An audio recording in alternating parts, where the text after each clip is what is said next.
but does get hit markers by Jez.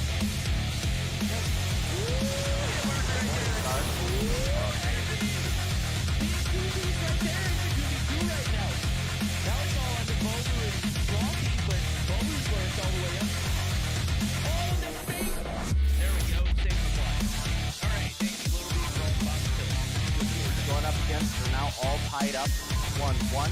Gio is going to get taken down by Jez. You can now see Jez pushing up towards the B flag. We're rocking that 35 round. See that we have Vague pushing up incredibly far, but this should be a free kill for Gio, sure enough.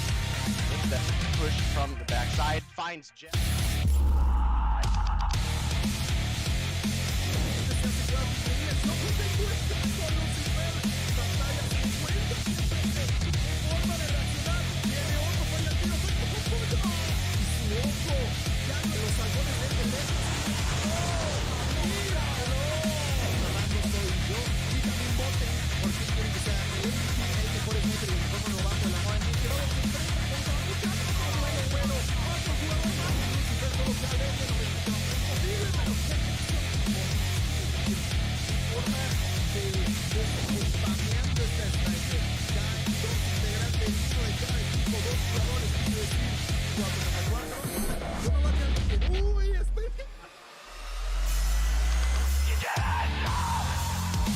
Licença, Tocinha! Pofo! Botão no cofrinho do Ibis! Pofo pra cima do Delzinho! Double pofo do craque! Faz clique aí, meu chat! Você tá no YouTube, faz o clique da jogada! Tomara tá! Um som, morto. Vou cravar cima, crava esquerda, crava esquerda. Tem um, só tem real. Tem mais um. Aí tem que botar essa Pode ver agora, calma, segura. Sub-Zero pernambucano. Nossa!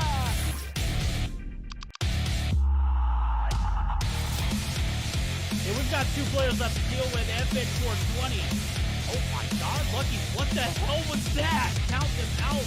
Can't do it. Lucky is Dark Wizard. You're the only hope here, Dark Wizard. Oh my god. We've got a 2v5 that is a reality. Lydia looking for the shots. Lydia's gonna round the corner. Lydia finds one. Lydia just needs to find Lucky. Doesn't happen. We're going to another round. The most at the moment finds another one. Just an absolute demon. Moving quickest in with the side of Nova. Dave, you're doing it.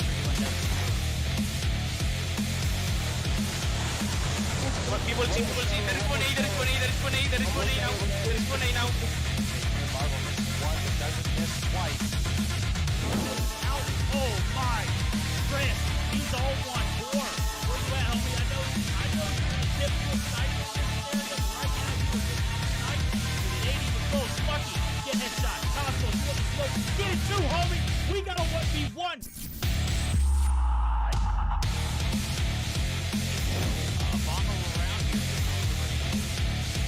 Oh my goodness, Iona! Bro, watch. X7 was left alive. Now it's Iona looking to make this. Yo, this girl's dirty! Aggressively push up to this degree. Lydia's able to find one. Artemisa coming through. What's that? Is that the kilo? Whoa! Artemisa, the Damascus kilo. Ooh, Kells finds one, is looking for two, but Artemisa. Yo, this girl kinda nuts with the kilo, bro. Yo, how are you? I have been. He is a freak. He's a beast. Down herself on that Sparrow shot. But the Angels do maintain this P3. Oh, Brigstock!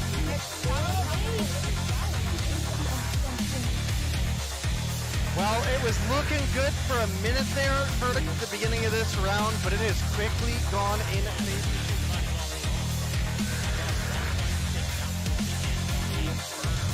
I think you're right on the money. You see Arrow can push that up, finds two in the feed to start things off. Those double kills are worth a ton of points, let alone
And welcome back. My name is Diana and I'm your host for today's game. As usually, I hope you guys missed me because I really missed you. I just saw you from last week. No, I'm joking. It was like Tuesday, but you know, I usually get them mixed up. But as usually forecasting, you know, Mobile Mayhem in EU and we're in day 9, right? And I'm actually very, very excited because we don't have yet a DQ, so it's a good day, right? But I need to mention this, right? But also, I really want to talk a little bit with you guys. So, Dave, how was your day? My day has been all right. It's been serviceable. Nothing too special. We're just hanging out and getting ready for some of this here EU action. We're obviously coming up here towards the end of the season. EU is going to be a little bit longer than NA, so I'm excited to get to it. How about you, Verdict? How was your day? Oh, today's been great. We're packing up. We're heading out of town immediately after the stream. I'm excited. I think I'm still here mentally. I don't think I've checked out just yet, but I'm certainly on the cusp, man. It's been a while since I've been out of the house, so I'm excited. I'm ready to get these games going. Of course, we don't have any DQs just yet. I'm looking forward to seeing if we can put up 4 stellar matches on the night before we close out the regular season, which is just right around the corner. Speaking of that as well, as we've got plenty of planned next week. But before we jump into that, Deanna, talk to me. How has your day been? Oh, my day been awesome. Work getting a little bit easier, you know. It's still, you know, there I still need to, you know, get over my shyness, but it's alright, you know. It's been a busy day, and I just realized it's Thursday today, and it's like all week, like it's just went so fast beside me. It's just like very interesting. But yeah, I'm good, and you know what? I feel like the games last time were good, and talking about that, Verdi, can you go over the standings? Abso-freaking-lutely. We'll take a look at it right now. It's on display. Kings looking to solidify their #1 seed. They have yet been contested all season long, not dropped a single map. We'll see if that changes any tonight. Animus right there underneath them with 110, 117 with 100, sitting in the 3rd place spot. Exclusive with 4th, 85. Then things kind of dive and take a little bit there as Panic right there at 55. Zidium with 50. That rounds out the top 6. If today was the last day of the regular season, those would be the teams playing in the playoffs. 31ers not making the cut. Enigma, Pegasus, and Iceman in the same category so far. Damn, but it's the good thing is that today is not the last day, right? So they still have time to pick up some points. And talking about this, they do want to go over the schedule to see which game we're gonna have today. Yeah, we're going to start things off today for you guys with a 117 not found versus the Kings. It's going to be a big matchup for sure. Definitely got to think that the Kings have an advantage in that one. Game 2, we'll be looking at Zidium versus Panic. Game 3, we'll be looking at Iceman versus the new kids on the block, Pegasus. And for that final game of the night, we'll be looking at Enigma versus Animus. Which is the highlight of tonight's game in your opinion, Dave? Definitely our first. It's not even close. Mm-hmm. Do you think, guys, we're gonna get the 3rd game or not? Mm-hmm. Probably not. I don't think so. I have a lot of high hopes for 117, but as I mentioned just a moment ago, it's for a reason. Yeah. Kings have not dropped a map all season long, and it's not starting tonight. Yeah, actually, I was like doing my, you know, forecasting. Like yesterday, I was like, once I will not found against Kings, that's gonna be tough. But you know what? Zim said they will not lose a game, and they didn't lost a game, right? Yet, and then they didn't lost a map, right? So I truly believe 1-7 will not be able to take any maps from. I think Kings, he said more than that. I think he specifically said if they do drop a map, to absolutely roast them for it because they shouldn't lose. Verbatim, that's what he said. Okay, guys, but you need to teach me how to roast them because I don't know, and then I'm gonna roast them too. I don't know. I heard you roast too much. Oh, that was so salty. Yo. Yeah, I roast just here in EU. You know, I like them. That's why I roast them. Yeah, but. Talking about the first game, right? 1-7 not found versus Kings. I'm gonna go over the maps because the maps look actually very, very solid. You can see them on the map, on the screen already. We will start with the hardpoint on Hacienda, followed by an SND on Meltdown, and if you're gonna get the 3rd game, it's gonna be a Control on Standoff. Very beautiful maps, you know. As long as we don't have raid, it's pretty, it's nice, and I'm happy. You can see my yeah. smile. I don't know how Well, you we can't ever, see your smile because we're not on that page how do just you yet. never get Got her. tired of taking L's. I just don't get it. Oh man. Oh damn! You know, you would think that I'm already used to get L's because I get some big L's here in EU. But no, I will still stand. I will still stand. Oh, I feel terrible, but. You know what? I can't wait to see this game. So I'm gonna let you cast it. I'm gonna be back after the first matchup and we're gonna talk about it. Bye! All right, Deanna. Great host, terrible takes. We'll see if this one is take that is that is accurate. Right now we're gonna be heading over to the Hacienda. Certainly about to be one of these teams sparking up and lighting these points up. P1 of course out in the open. This one has potentially go to game 3, but we've already made our predictions today. We think it's going to be over in 2. Let's see if it's accurate. If Kings could get it done in less than 2, I'd be voting on less than 2. But obviously, it's a best of 3, so we've got Hacienda coming your guys' way. Kings and their coach, obviously, very, very confident in the performance that they're going to have.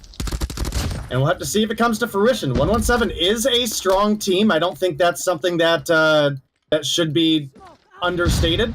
Yeah. But when it comes to consistency, it just it has certainly not been their game. No, it's not been their game right now. They've got a little bit of consistency on the P1 objectives. Most of the time it was contested, but they do rack up 7. Is Racy Karma coming through with a contest. Highly accurate shots right there. But Spy going to be able to get the hop down and back onto the objective we go. It's back and forth fair split decision so far. Everything's about to come out in the open here on the P2 rotation, though. That is the biggest money hill. We'll continue to talk about it. Grizz looking for some shots in the main building. Is going to be able to get that lockdown here in the garage site. Early time now needed here for 117 to get a break. And it doesn't look like they're going to be able to do so. 5 seconds still left for this hill to open up. And it does look like with the 2 players on the objective, the side of Kings, no, they're not. They're actually not going to have their initial advantage. All right, well, it is definitely going to be a heated match between these 2 teams. You've got some of the best that Europe have to offer, and they're facing off head-to-head right here, right now, Verdict. And, man, Kings looking pretty solid off the start, but it is still a fairly close game. We're very early on, not a whole lot going on. Grizz got a whole lot going on, man. He's sitting on 10 already, bro. Finally gets dusted as he does peek through the white yet again. Haste for his sins there. Lucky, not going to be able to get the break. Retake right back on points Uncanny. A little bit of a lead now mustering up on the left-hand side of our screen. They've gotten big hill time out of P2 and gotten a little bit of feet on that P1 objective. But it's all about the rotation and new fences where it's going down. We'll take a look at Saturn's perspective as they're going to be the first ones there. 7 seconds before this hill pops yet again. The early prime setup is going to be looking pretty solid for 117, but they don't have that top side control right now. That could be a problem. Spy's up top. Raid's up top.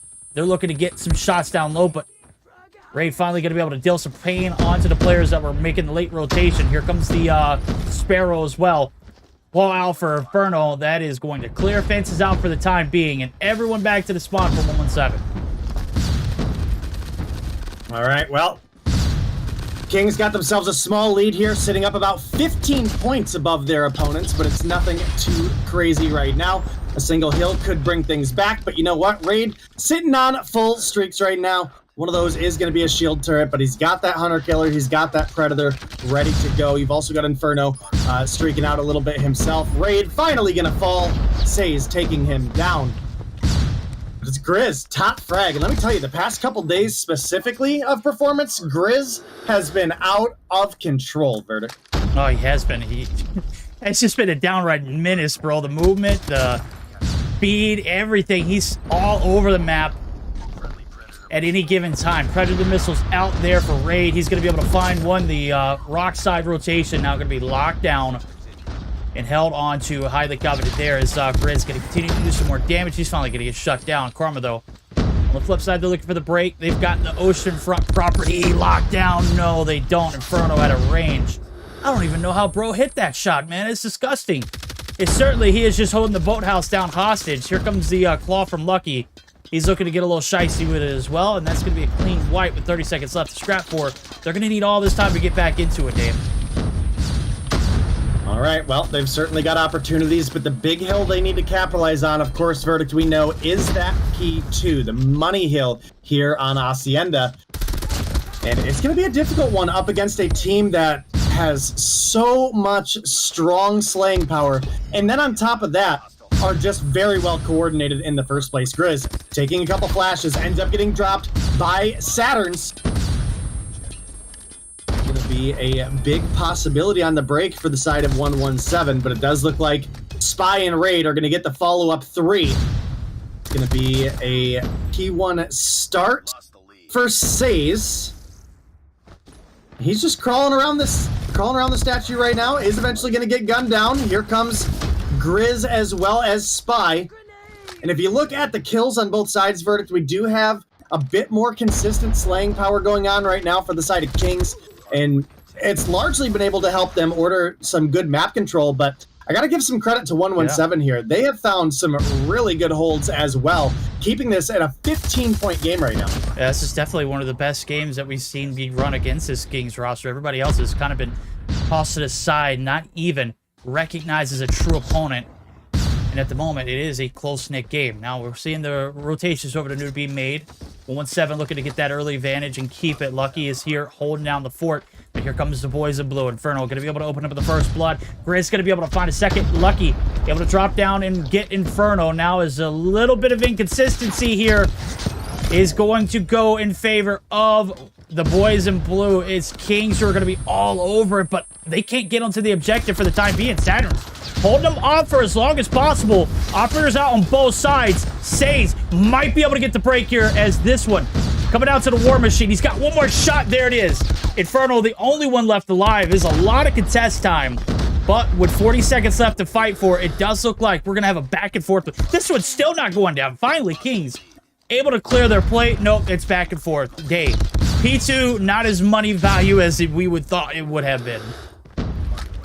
Yeah, not as much as we would have thought for sure, but you know what? It is what it is.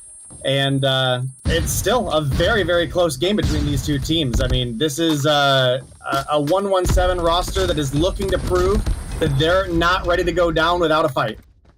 Oh, they're certainly putting up a fight, bro. Yeah, they gave so much to Kings on that hill, though. They did, but they contested a lot, too. Nobody really profited off of that one. I mean, it was an early rotation. You got to factor in the P1 points that came through early or towards the end there. And that cushion, not necessarily, you know, huge, but those points definitely count. Right now, they sacrificed a lot for the P1 to get to the P2. They don't have the advantage. They have the hold here inside of fences. Let's go ahead and dive in and see how long they can hold on to it for. One shot table, One top wood. One in here, dead. Top wood, one shot, one more. one shot top table, one shot, guys, watch out. Nice, table. Quedó a la derecha, Loki, quedó a la derecha. One is Vale, está a la derecha. Table dead. Half table, No tengo trophy, Karma. Flash, please, flash. Una derecha, derecha. Estoy. One more. He's pushing side, Kobe. One Kobe. Watch out top pool, we have side. Watch top tool, watch top table, guys. Please, right side. Derecha. Bleed new, I stay bleed new. What is it? Now on side screen. I spawn deep. One Two, one dead, one coming bottom, Cesar. One coming bottom on you. I got bottom. Bleed new, wait. Bottom deep. Nice, good job. We flash it. One is Kobe, P1, one behind. P1. And three, One top pool, one two is top inside pool, new. two top pool. One behind, yeah. Side new, I don't know where. This one tables. One. All right, look at that. We do a hop in, we listen in. 117. Absolutely taking all of the advantages now. It's all about P4, though. We're going to see Kings right back onto it. The comms absolutely locked in, Dave. Yeah, definitely solid, and 117 find a way right back into this matchup. Even though you've got Kings still slaying out like crazy, 117 have found some great rotations. They found themselves some really good holds, finding those kills when they count. And they had a lead for a moment there, but it is quickly dwindling away. What do you think, Verdict? We go for a listen with Kings as well? Yeah, let's get it. Got it. They're on side, they're on Nice, side. nice. Good fucking shit. Come on hill, I'm coming hill. No one Trevor, no one Trevor. They're going you. They go, Fucking misclick, bro. I'm gatekeeping. Top I lobby, got top lobby. one. Top pool. One more. Secret. He's secret, yeah, he's secret. It's Yo, okay. Useless kills. Yeah, top lobby. Top lobby. I flashed back. Top lobby right side. Yo, They're on side. On top pizza. top lobby dead. Yo, Top pool. One top lobby, one top. Lucky one, two top pool. I'm pushing bottom Yeah, pizza. no, they pushed up pizza. I'm flashing side. They're on side. He's camping. Condit, They're on side. on top pool. They're spawning well still. No one flash Someone hold on top side. pool for me. Someone hold top pool. Pool, top pool now, top I pool. need They're on side. One more bottom lobby. One will be dead. I'm flashing side, but I'll jump in. One condemned. Oh my god, we got a battle of attrition right here. This one coming down to the wire. Late game rotation over to P2. 15 seconds left to go. This is where the side of the Kings thrived at early on. The early evacuation of P1, the setup that got spoiled by 117. Now, that time now going to be collected back and forth. So back and forth we've gone 206 to 190 and counting. 16-point advantage in an early setup here in the garage. Looks like Kings might be able to put this one away. Looking like it, but I do got to make a comment on the comms. I think that's the most serious I've heard Kings and comms in a long time. Definitely showing respect to their opponents right now. And, well, who's not respecting their opponents? Marvel coming through with a 3-piece on the hill. This could be where Kings get ready to close things out. But Lucky and Caesar, they're looking to make the break in here. Caesar's going to fall. Lucky finds one. Saves. Saves on the background. Oh. He gets shut down. And just like that, back to the drawing board. They spawn relatively close. They got enough time for one more hit. Here comes the Sparrow. Caesar's going to get dropped. He does find 1 and 3 back into Feed Inferno. He's got streaks for days. He's got a beautiful LK2, and there goes the Pretty.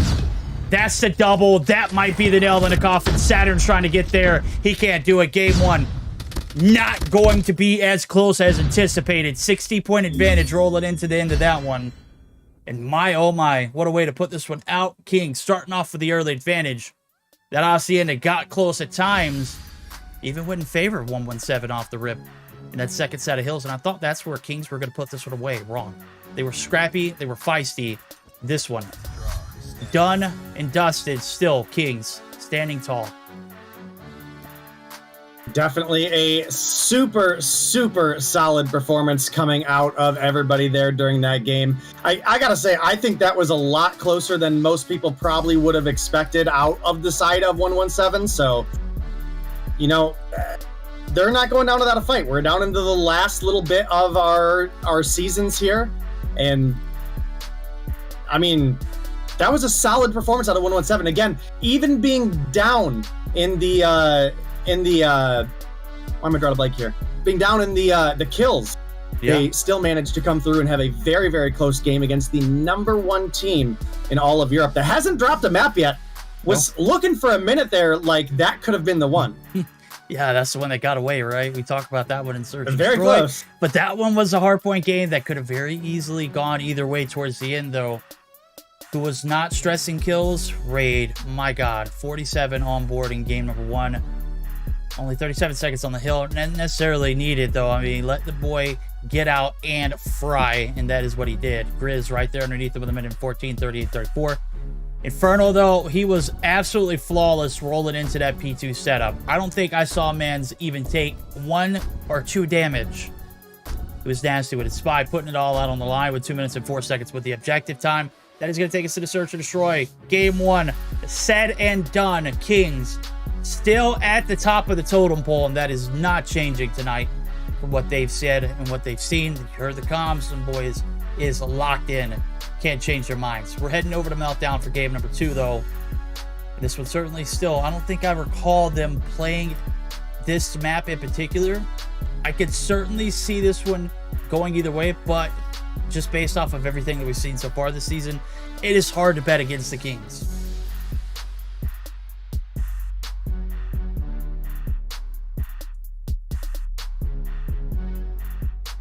I agree, Dave, 100%. These guys have been great all season long. If I was a betting guy, I'd have my money on Kings all season long. And, you know, they came through with a solid performance here, especially looking at the likes of Raid. Coming through on that 47-21 with 9 assists. Not a ton of objective time, but, again, slaying out, made a lot of breaks for the team. And, you know, the Kings... It was looking a little rough against an opponent that we expect them to come through and defeat. I mean, everybody on the side of 117 is negative. Not neutral. Everybody is negative. I think, oh, I lied. That's 28 for Lucky. Lucky was +1. Okay. I thought it said 29 and 38.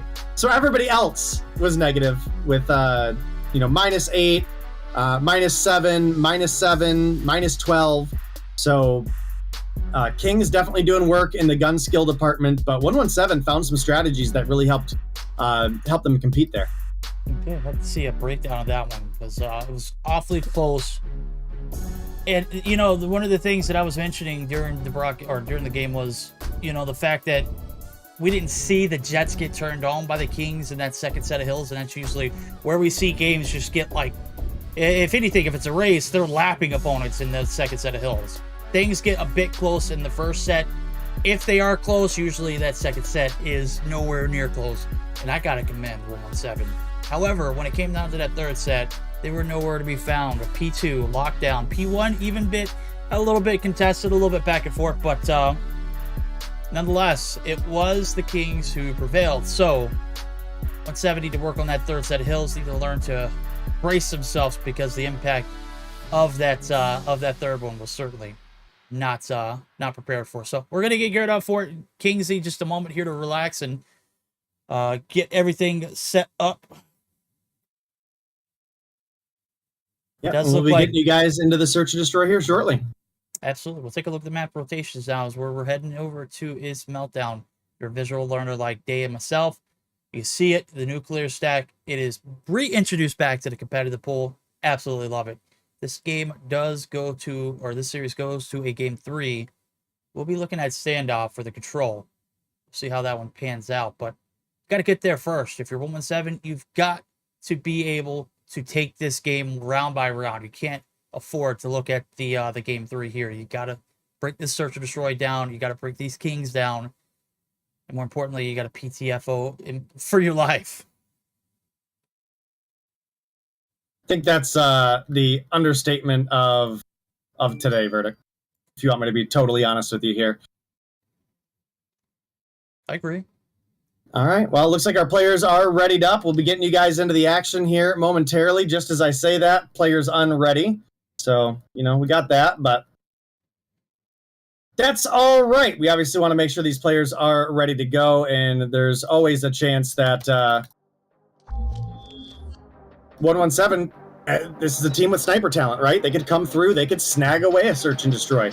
They're going to be on the offense to start things off here for Meltdown. We'll have to see if any of those cheeky sniper spots can give them early advantage in any of these rounds, or if the Kings will be doing the same themselves. Obviously, there's plenty of sniper talent on both sides of the nuclear reactor right now. Tons of talent here. We'll see who pans out perfectly as we're buckling up. A side hit coming through early on for the team in yellow. That is 117. Caesar striking early. They've got the advantage. They're going to go ahead and hop this bomb. Spy the only one here to prevent, but he's going to be flashed. Taken down. Grizz there for 1. He's got 2. He's going to do the deed and get gone. As the top side of the staircase is still being held hostage. So he's going to be able to find a nade shot. And now it's all the backs against the wall. Grizz and Inferno to clutch it up. Let's see what they can find. Inferno taking some shots here on the middle side of the map. But they don't have many time to make something play. As a matter of fact, here comes Karma as well. Grizz going to be able to find one. Inferno's going to get dropped. It's all on him. All right, well, Caesar going to come through and close that round out in favor of 117 not found. Search and Destroy has been their strongest game mode, or one of their strongest throughout the season. So definitely excited to see this one pan out, especially as close as that first game of Hardpoint was. At the end there, it was about a 60-point spread, but for a majority of that game, I mean, it was neck and neck. So Definitely excited to see 117 putting their best foot forward here. Caesar gets one onto Raid. Spy and Grizz answer back the 2 for 1. It's not going to be an early A plant this time around. No, it's certainly not. Look at this. They got the nuclear stack locked down. As a matter of fact, they confirmed the bomb being down as well. They've got the 1-player advantage. The one thing they don't have is an Inferno who is kind of in the plays on a crazy off angle. Look at this. Anybody makes this transition to the middle of the map, they are dead. So they've got all choke points, just waiting for the rotation. And surely enough, 2 players left standing on the right-hand side. Saturn's and Karma. They make one wrong move, they are going to be toasted. A lot of noise being made, too, on the backside. Karma and Saturn's now making the full-on back approaching Inferno now on his trail. He's a solo wolf here on this backside. Able to get shots on one. Karma right there underneath. He's going to eat some bullets, too. The LK, absolutely royal. And there goes the headshot as well. That is it. Inferno playing this one to a T. 2AT indeed, and that's going to tie us up with the Kings on 1 now as well. And man, dude, we were talking about Grizz and how good he's been playing this week earlier. Look at this madman right now, already on 5 kills for the team. Absolutely huge. It's going to allow a lot over to the side of the Kings as far as any sort of momentum could be going right now. Yeah, momentum certainly on the left-hand side of the screen after that last round, but bomb plant's going to go down nonetheless. Player advantage or not, they are going to go ahead and put that one up. Nade chuck there from Caesar. He's got 3. He's got lines of sights on 1. Grizz, I don't know how he dies there. Maybe just didn't get the nade out. Nonetheless, player advantage or not, bomb goes down. King's actually going to be able to capitalize there with Spy getting in. Lucky's going to be able to shut him down. The hit coming through the middle of the map. Inferno's the last one alive. He's going to be able to find one. It's a 1v3 here for the clutch. Got shots on Caesar. Where are the comms at? Don't know. 15 seconds left to go. Not a lot of time.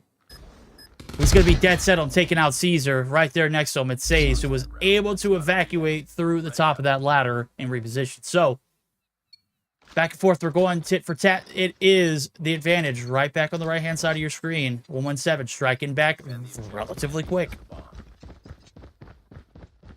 All right, well, this is a very, very intense matchup between these 2 top-tier teams in Europe. I gotta say, I'm loving it, seeing it right now. This is some of the peak performance that you're going to be able to see out of pretty much any of these teams, right? So, bomb plant comes through. It looks like overall just the 1-for-1 trade right now. Karma gonna take down 1 there. Says gets another before he's taken down, but Inferno's good for 2. Bring us back into a 2v2 situation. You've now got Saturns and Karma up against Marvel and Inferno. 2 of these players haven't been able to find a kill yet, but Inferno on 6, Karma on 4, Inferno now on 7 and Nasty. 8.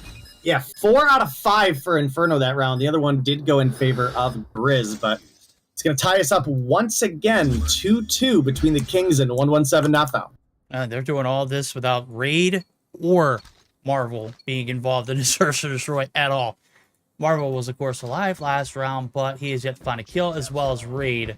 On the right-hand side, Saturn's not able to clutch it up for the boys over at the Spanish Connection, and surely enough, we're yet again tied. So, Grizz doing Grizz things off the bat. He's going to be able to cut map in half, as he has already got his kill, and back to the side of the map where he belongs. Let's see what he can do again now, as he's got ideas that players are still in the vicinity. He'd be right. Caesar's right there inside of the boiler room. Here comes the nade chuck.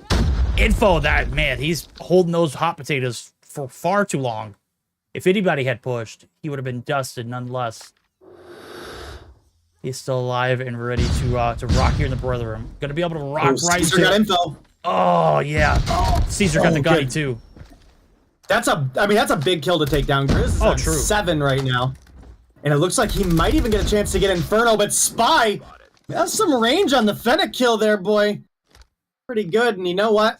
What do we talk about often in Search and Destroy Verdict? If you're going to die as the bomb carrier, that bomb placement needs to be in a good spot for your team. Look where it's at. This is a nightmare for 117 to try to recoup right now. Oh, it is. I mean, this one's ugly. It's brutal. On top of that, Saturn's going to get dropped So is Karma. It's all down to Says. Marvel. Not involved very much here in the Search and Destroy. Raid still not involved. He's going to get dropped yet again. Says on 6. Needs to end the round with at least 8 or 9.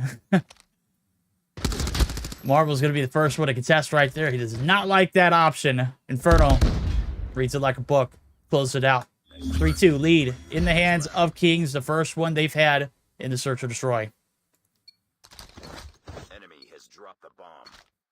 All right, well, things are going to continue to progress here in this matchup. Kings have finally taken themselves an advantage for the first time here in the Search and Destroy. They've been able to tie things up. Now they have a little bit of a lead, and it's the last round of the 1-1-7 offense. Will they be able to tie things up? Or will Kings have a distinct advantage going into the second half when we switch sides? Looks like early plant coming through for Says, but the grenade out of Raid going to find it. Karma good for 2. Gonna be a big 2-for-1 trade. But Raid here to shut him down as well. Took Raid a couple rounds to get on the board, but it might be a big one for the team. Gathered lots of information, got the 2-for-2 trade. Now with the bomb plant down, 35 seconds on the clock. Verdict, 3 Kings left. Marvel puts Caesar in the dirt. Oh, Saturns. Get out of there, buddy. He can't make the hop. That is it.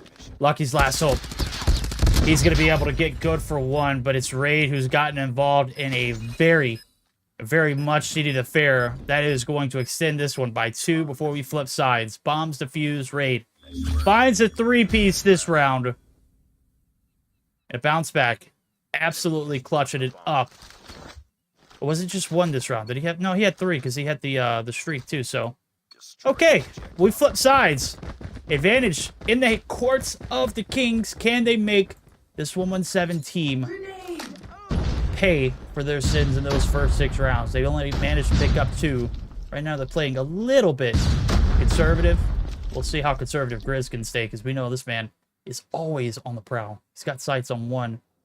Right there, Lucky's drop. There it goes. Inferno getting the first blood, though. The 2-player advantage. That's going to give the A site open for free. Inferno getting another. They ate this one. Very close to being tucked away here. Yep, Caesar's dropping. It's all on Saturns. All on Saturns, and it looks to be a disaster for the side of 1-1-7 right now, as the past couple rounds, they have been getting absolutely ripped apart. Keep in mind, guys, 1-1-7 found this second point that they have on the 3rd round. We're now going into round 8. And it has been nothing but Kings, and it has been largely Inferno, who's sitting up on 12 kills right now. You've also got Grizz on 8. You got to remember, Grizz also had a hot start. He had 5 kills in the first 2 rounds. Grizz gonna find 1 on Says there. Caesar gonna turn and get the kill, but Spy... Dude, Spy is deadly with this Fennec. He's lethal, all right. Oh, Lucky. Finally stepping up here in a later portion. It might be a little too late. Saturn's needs to play his life. He says the hell with that. I want the gunny. He takes it. Lucky able to get the backstab on another, and that one ended real quick. It looked like an early advantage. Not so fast, my friend. King's not able to capitalize. 1-1-7 sneaking up and getting the 2v4 clutch. That one should be evaluated after this one. If you're looking at VOD review, Kings, that one was the round that got away. Payoff round. This thing's got a little out of pocket last round. We're looking at a B-side hit, and 1-1-7 here. They've got numbers. They got an nade shot on 1 as well. And your bomb carrier going to be dropped just like that. All right, well, big 2 opening picks for the side of 1-1-7 here, and they continue to make it more. Caesar finding 2. Karma to shut down Inferno, and just like that, 1-1-7 are right back in this matchup, now only sitting 1 round down below their opponent, starting to capitalize on their defense here. You can see it's a little bit of equal effort put in by the team. You don't have an outlandish outlier for 1 player. 7 for 3, 5 and 4. Ooh, but Spy gonna open up with 1 on Says, who was pretty big last round. Now Grizz taking down Caesar as well. 2 of your top frags are out for 1-1-7. It's now just Karma, Lucky, and Saturns. Saturns, that's not a gunfight you can challenge right now, but... Lucky does get a refrag on Grizz, though. The 1 for 2 still in favor of Kings. Bomb is in the hands of Spy, and they've doubled back. They're going for the A plant. We can see it. Obviously, the players can't, but this is about as free gets for A. Yeah, and if you're banking on a retake here, numbers not necessarily in your favor. Bomb certainly going down. Spy doing the deed. That's going to reduce the clock. 44 on the clock now for the retake. 3v4 style. Inferno on a crazy off-angle Marvel. Involved and fully in charge of the spawn site of the opponents. We'll see how many people he can get before he gets out. So it looks like everyone's lining up. It's a 3-man push. Trades need to be on point here. The peak is coming through. Marvel didn't like what he see. Ray's going to be able to fill the slot. Saturn's just going to get dropped as he finds one to go. Lucky the last hope here. He's got a Deagle and a Dream. 10 seconds. He's taking shots already. It ain't happening. We're on match point. All right, Kings looking like they could be ready to take things in 2-0 fashion here, Verdict. All they got to do is find one more, but 117, this is a team that has put up a ton as far as their effort goes, and they've really kept it close, even in such a tough matchup. Not going down without a fight in the slightest.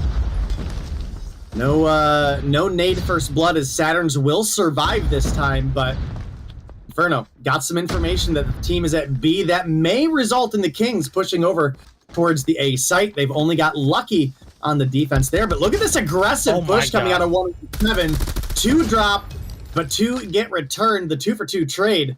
Says and Saturns pick those ones up. And taking down Inferno is absolutely huge for the side of Kings right now. And Saturns picks up Grizz too. 117 might not be out yet. It might not be over with. Will they see another round indeed? Ray getting the intel. He's got the calls. Hey, get this puppy down over at A. We'll play for that bomb advantage. And certainly, it's about to go down. 3-man left standing on the right-hand side of your screen. They're going to have to make a long rotation in the middle of the map. We'll see what kind of direction they take now. Here comes the indicator. Bomb is certainly down. Spy's the only one here to really play for the positioning. In Raid, this spot might be godlike, but I'm going to be honest with you, bro. It may not pay out. We'll see what happens now as a 3 looking to fly right into the middle of the map. Says and crew looking to get the intel. Nobody's home here.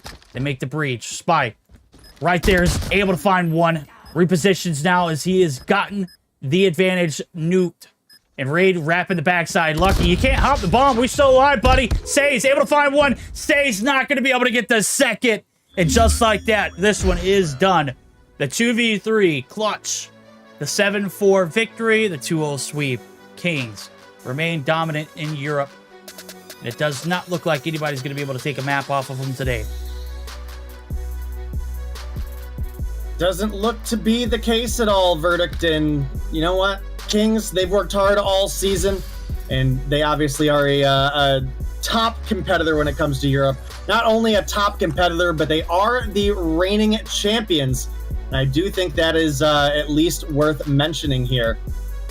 They come through with a big victory as we come down to the tail end of the season. Look at the tail end of these stats, man. Good night. It was a close one. We were biting our nails for a little bit. Kings, though, they remain completely polished and in charge. 10 on board for Spy. He's got 3 plants to go along with that. Inferno, though, man, was piecing. He was everywhere, just like Grizz. 13 on board for Inferno, 11 for Grizz. 6 for Raid, and Marvel picking up 5. They said very, very slow starts, but big contributors towards the end. The end is certainly here for that first series. We'll take it back to the host, Stats Deanna. Break it down for us. Kings, flawless still throughout this spring 2023 season. Damn, that was actually impressive. And yep, King's performance was, I was checking if I muted, was actually impressive, but something that impressed me was what 117 not found. You know, what they did. Because even if they didn't win against against the Kings, right? They still kept it very close, especially in the hardpoint, and they had the first set of heals quite solid, right? And then the transition in the P2, it was a little bit, the money heal that everyone was expecting that they're gonna be held by one team. It was actually scattered by both of them, right? Managing to actually pick up a couple of points, right? And that was the point when the transition to P3 made by 117 give them for a little bit, an advantage. But I think that was the only time they had a lead, right? But they kept it as close as they could against Kings, because as we all talked about it, right? Kings was and is a very good team, the best team in EU, in my opinion. Well, you can see the points. They have the most points. And I wanted to ask you guys, what do you think? Dave, what do you think was the biggest factor that led 117 to keep the game as close? Because not other team was this close. I think they were like 250 to 190, so it's quite close. What do you think they did good in this map? They honestly just kept fighting, and they adapted to what Kings were bringing to the table, and you can't really discredit that. And 117 is, again, a team that can compete at the top of the top, but they do struggle a little bit with consistency, and I do think that is ultimately where it came down today. They're going up against the toughest that Europe has to offer, or rather one of the toughest that Europe has to offer, and they took it all the way to the end. Yeah, definitely. That was a solid hardpoint, and I'm very, very happy that we actually managed to see it. 117 did such a good job, even if they didn't win, but they still actually managed to keep it close. And then transitioning to the S&D, it was so good for both teams, right? They kept it close again after that good success on the side of Kings. From hardpoint, the success transitioned into the S&D too. But the most impressive moment in the whole S&D was the last round, when actually Raid and Spy clutched that. It was a 2v3, and I was really sure that 117 gonna take the round. But Spy had such a good positioning, he killed one, and then he dropped down, he went and he rotated, Raid came and helped him, and this is how they actually win the 2v3, and that was actually impressive. It shows that they have very, very good knowledge of the map. But overall, this was our first matchup of today. I'm very happy that the games were close, even if we didn't get a third game. But we're gonna take a short break, we're gonna hear a word from our sponsor, Gorilla and Code Mobile, and we're gonna be back.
the transition. Hi guys, and welcome.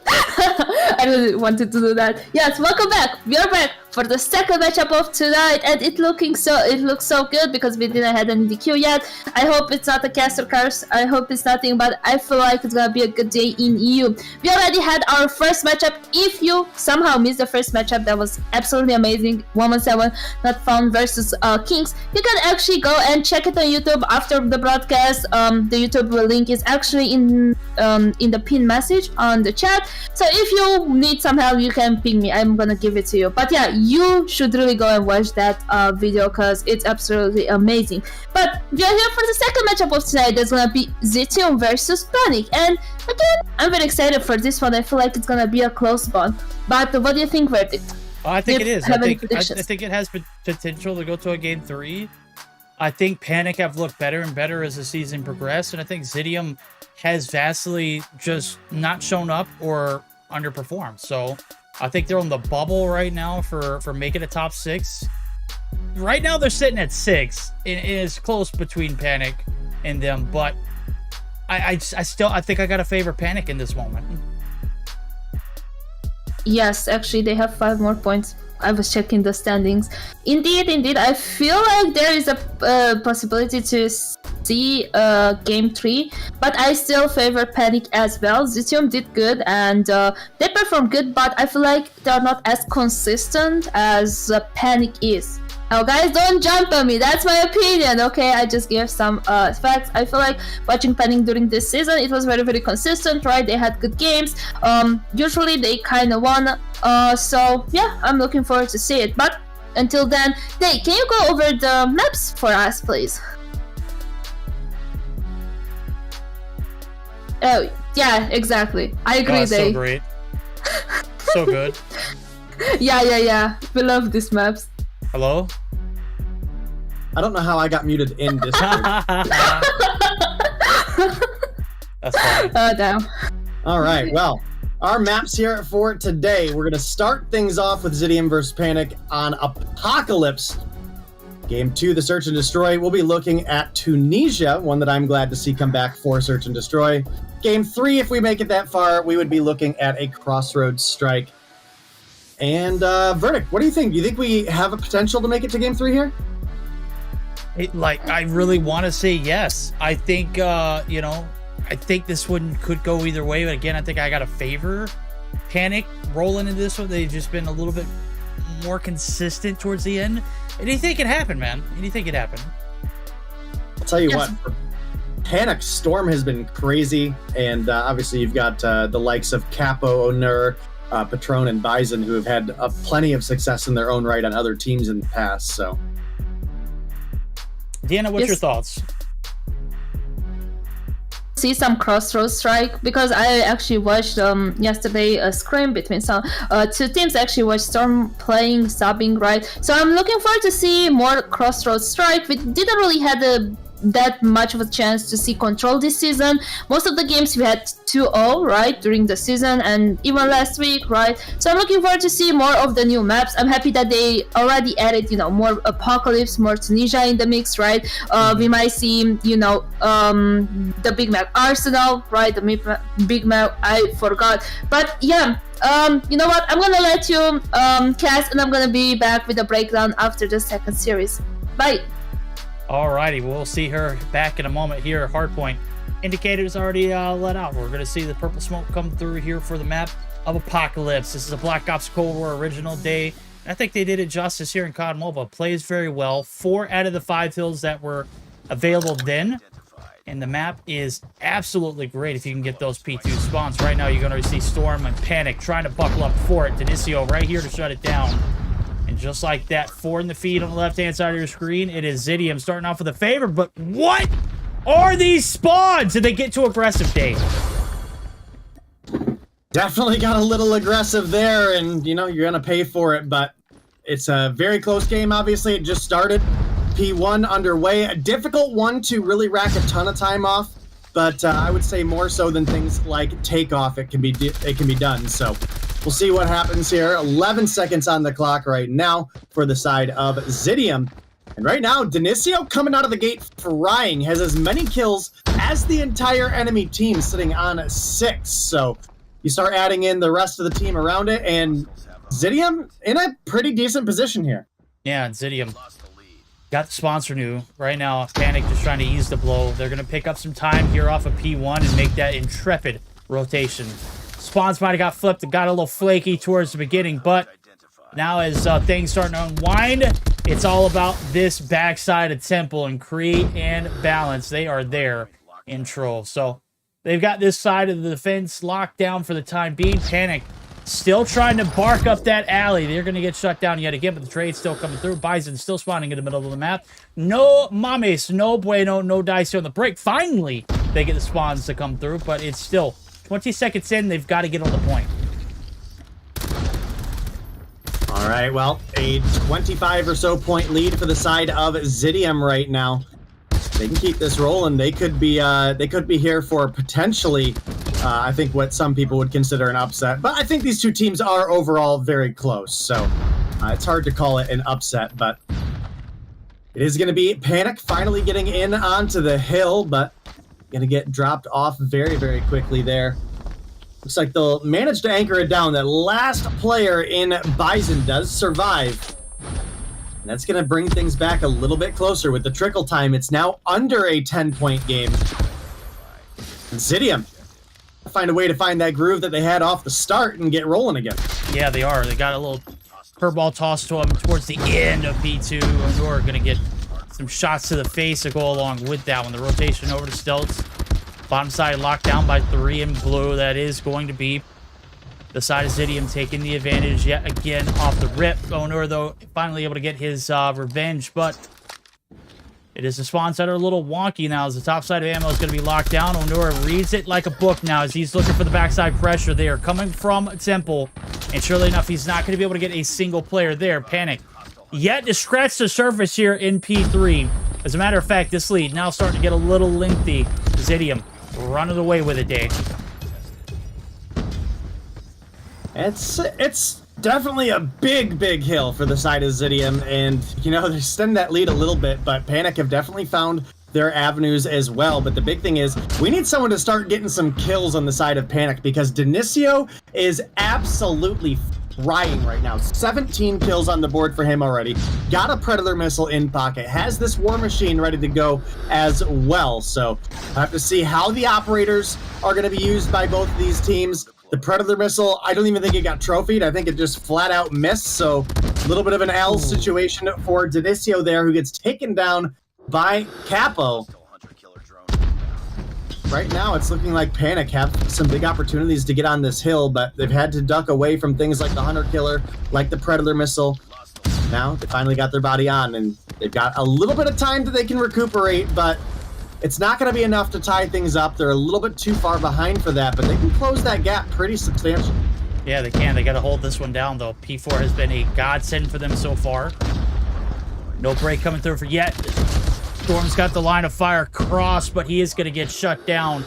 The hill now, Turtle Sight is going to be locked down yet again. Zidium right back on it. They have yet to be denied any points off of any of these objectives. This one not going to be any different. P3 was that was probably the biggest money hill they've seen all game long. P2 was a little bit more contested. P4 back and forth affair. You've got a 50-point advantage. Roll it into the reset. You don't have the spawns renew and Creed trying to do God's work, trying to get this spawn flip. Bison, it gets dropped. The UL at range and up close. It is certainly hitting like a Mack truck. More importantly, it does look like Creed is going to have to play his life now as a journey over to P2 spawns. Not going to be successful. As a matter of fact, you're allowing your opponents to get a better of you on this P1 reset. So far, it's been pretty flawless for the side of Panic. Second set of hills, much better than the first. Yeah, you're absolutely right. And now Panic finding their way back into this and catching up in the kills as well, which is where they were really struggling before. You've still got Denisio top fragging up on 21, but I mean, he's getting kind of fried out right now, and you have Storm, you have Patron, you have Bison, you have Honor, all catching up on 15s, 16s, and 17s. So that's definitely helping them get through the map, make these rotations, make these holds. Does look like that little bit of trickle gonna go in favor of Panic, and the first bodies on next is going to be Panic as well. So they're in a prime position to take themselves the lead here, Verdict. Yeah, we're in a prime position to jump in for our first listening too. We're going to go ahead and dive in and see what those comms sound like for Panic. One more. We lose spawns. We lose spawn. Be careful, they spawn topple, they spawn topple. Okay, one more spawn. I'm dead. Nice. I'm using my claw. Push pas trop bison. Hop. Il est mort. Two dead. One more. One is pushing broken. Temple stairs. Yeah, temple stairs. I don't see him. Dead. One cave. Middle. Cave. Bottom maps. We're good. Go new Ayol. Bottom maps. Top maps. Top chippy, Patrick. All right, comm check in. They are valid. They lose spawns, but they maintain the hill. That's the most important part. They take a look at it right now. Things very lopsided on the right-hand side. This second set of hills, Panic have gone absolutely hammer. Yeah, unfortunately, I wasn't able to join you for the listening there. It seems I do not have access to Panic's voice channel, so I see Zidium though. So when we go for a listening with them in a little bit, I'll get some information with you there. But Panic have done a great job of not only bringing this game back, but substantially taking the lead. They now sit over 50 points above their opponents and racking up some extra time here. They might even be able to extend that further. Finally, going to be Bison falling, and in fact, dies to a trophy system, so kind of painful there. But 182 on the board now for the side of Panic, and, well, guess what? They get their feet back on the hill as well. They're going to extend that. There's enough time available that they could cross the 200-point mark and put themselves within a single hardpoint hold of pulling off victory. Yeah, we're taking a look at P4 rotations being made.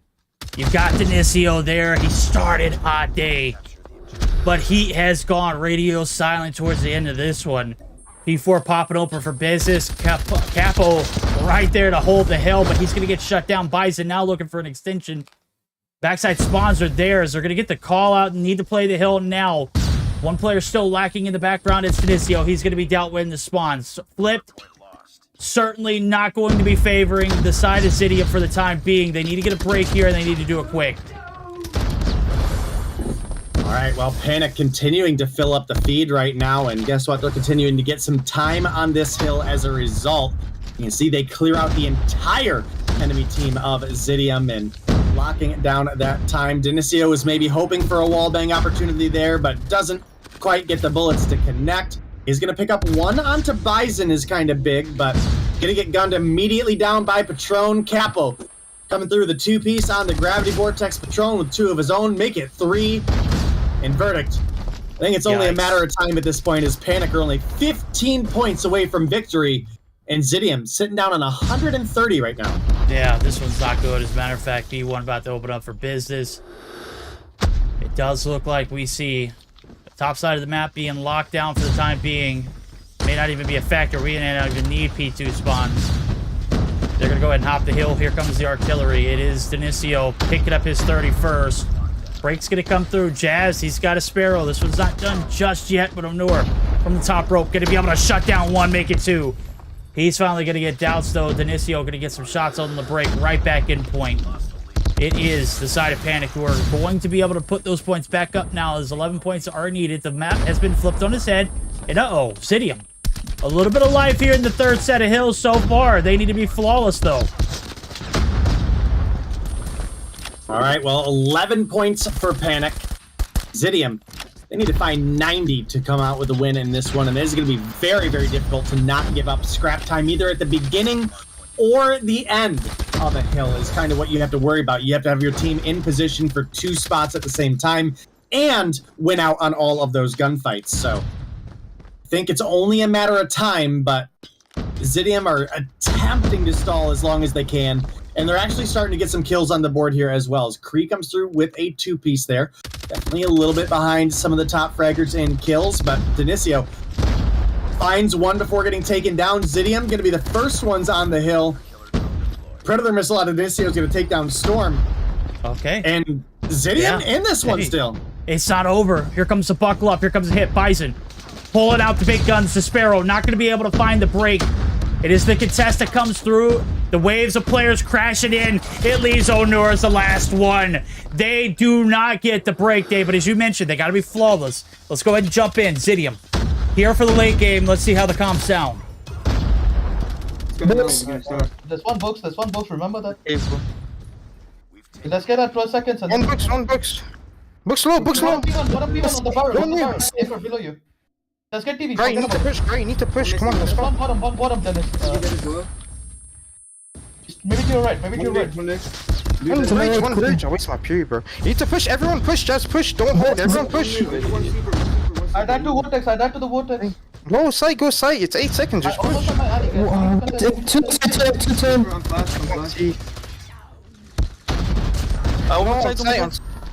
Yeah, that one's done right there. Everyone push is the last comm that I needed to hear. It's certainly a close one at the beginning. Towards the end, though, it got a bit spicy. Just not enough to get the job done. Panic, as we predicted, to come through. Have a very, very, very perfect second set of hills.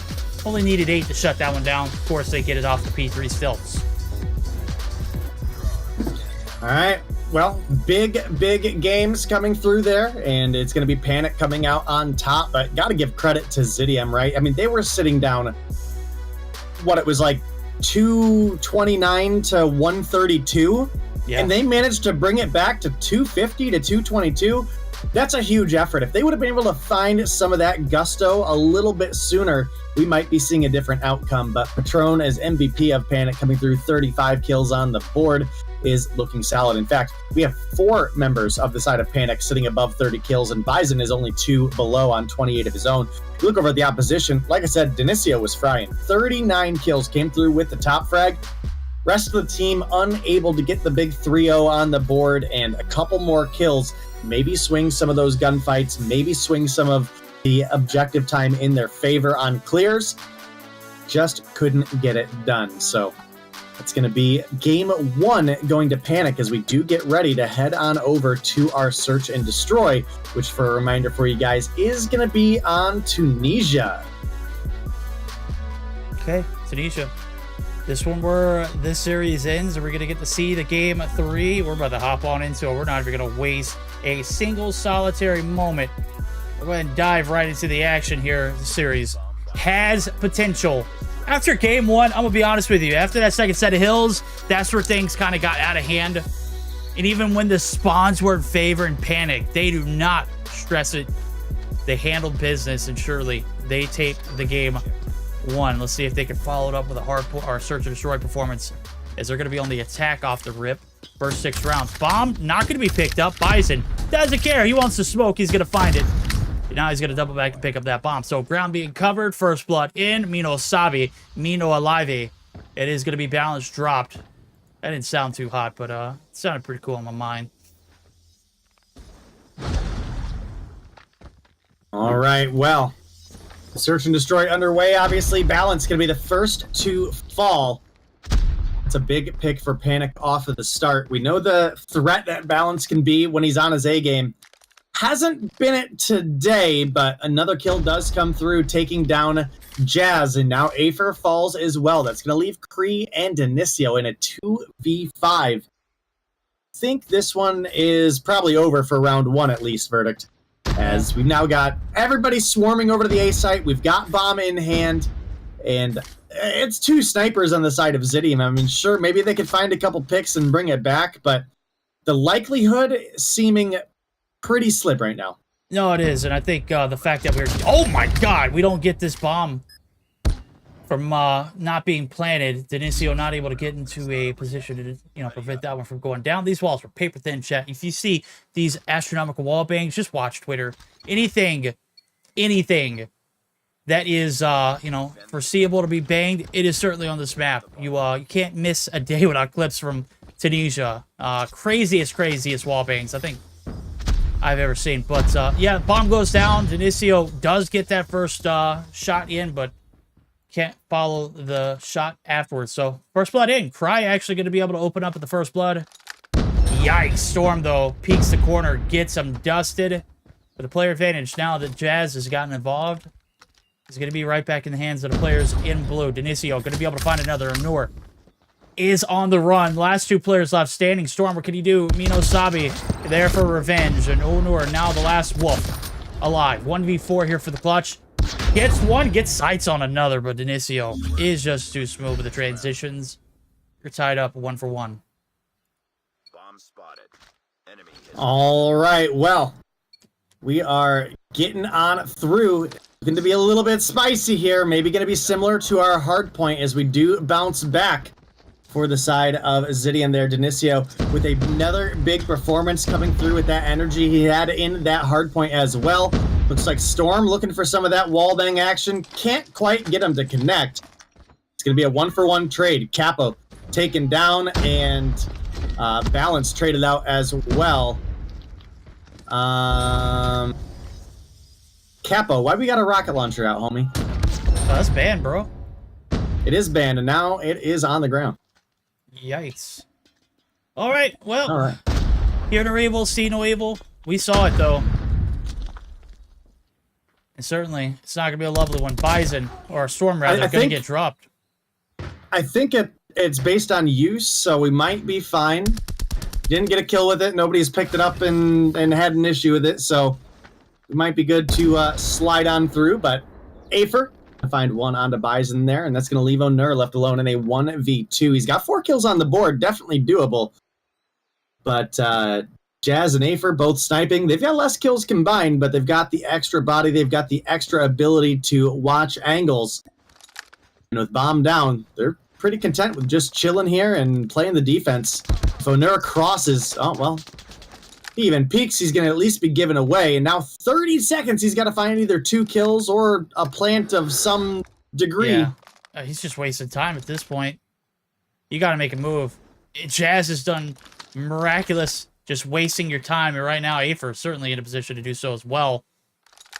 Corner's going to be rounded. Onur's going to be dead set on taking this kill. He's going to be dead. All right. Jazz able to shut him down. Advantage. 2 rounds in a row. Back to back for the side of Zidium. They are striking here relatively quickly on the defense. So let's see the payoff round.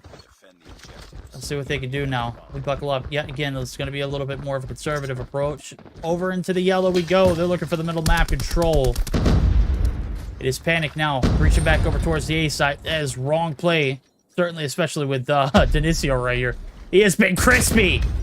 We don't miss that one, buddy. He doesn't either.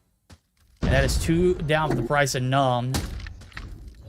And Zidium, yet again, player advantage. Yet again, a potential round going in their favor. All right, well, got the 2-1 advantage right now in favor of Zidium, and they're off to a hot start in this round as well, having taken down Storm and Patron already. We could be on our way to a game 3 if Zidium are able to keep this one up. I think Onur got some information on 2 players there, but has been unable to land the shots. As a result, we're going to remain in a 3 versus 5. Bomb is in the hands of Bison, but him and Onur drop, and that leaves Capo in a 1v5. He's able to find one on Denisio, but his position obviously now revealed in multiple players collapsing in on him. You can see Jazz making that rotation in from behind. You got Balance pushing him up top, and he's going to find that kill with the Deeg. And that's going to be a 3-1 lead now. A strong defense so far, or I'm sorry, strong defense so far by the side of Zidium. But we will be switching sides in just 2 rounds, Verdict. Yeah, just 2 rounds. Can we see the side of Panic weather the storm, though? They have not been good here on the A side. Now we're buckling up for a B hit. Jazz is the lone wolf over here. He's going to get shots on Patron. Doesn't get the kill. Man, he's going to be able to get some shots on Bison, too. Damage does not equate to anything done, as everybody is going to be able to re-heal. There goes the bomb. It's going to get laid down here real quick with the player advantage. Now the corridor going to be locked down. Bison can't win the gunny. Denisio and Afer do, though. The push out of Patron. He's going to be able to get the player down. They don't have the man advantage. As a matter of fact, he's not going to be alive for too much longer either. Regardless of the A or B site being hit, Zidium just locking it down. And just like that, we're going to be 4 rounds in a row. Zidium giving them the business here in the search and destroy. Not close so far. All right, well, Zidium. This has been an incredible performance for their Search and Destroy so far. Dinicio today is just absolutely madman cracked. We'll have to see what they're going to be able to bring it about. I mean, if you look at the scoreboard verdict, basically everybody in this game, pretty equal on kills. You've got 2s, 3s, and 4s. And then you got Dinicio on 11. Yeah, he's been the wild card. He has been absolutely cracked, madman style. This is Sniper's Paradise, though. This is one of those maps where you can wall bang almost everything.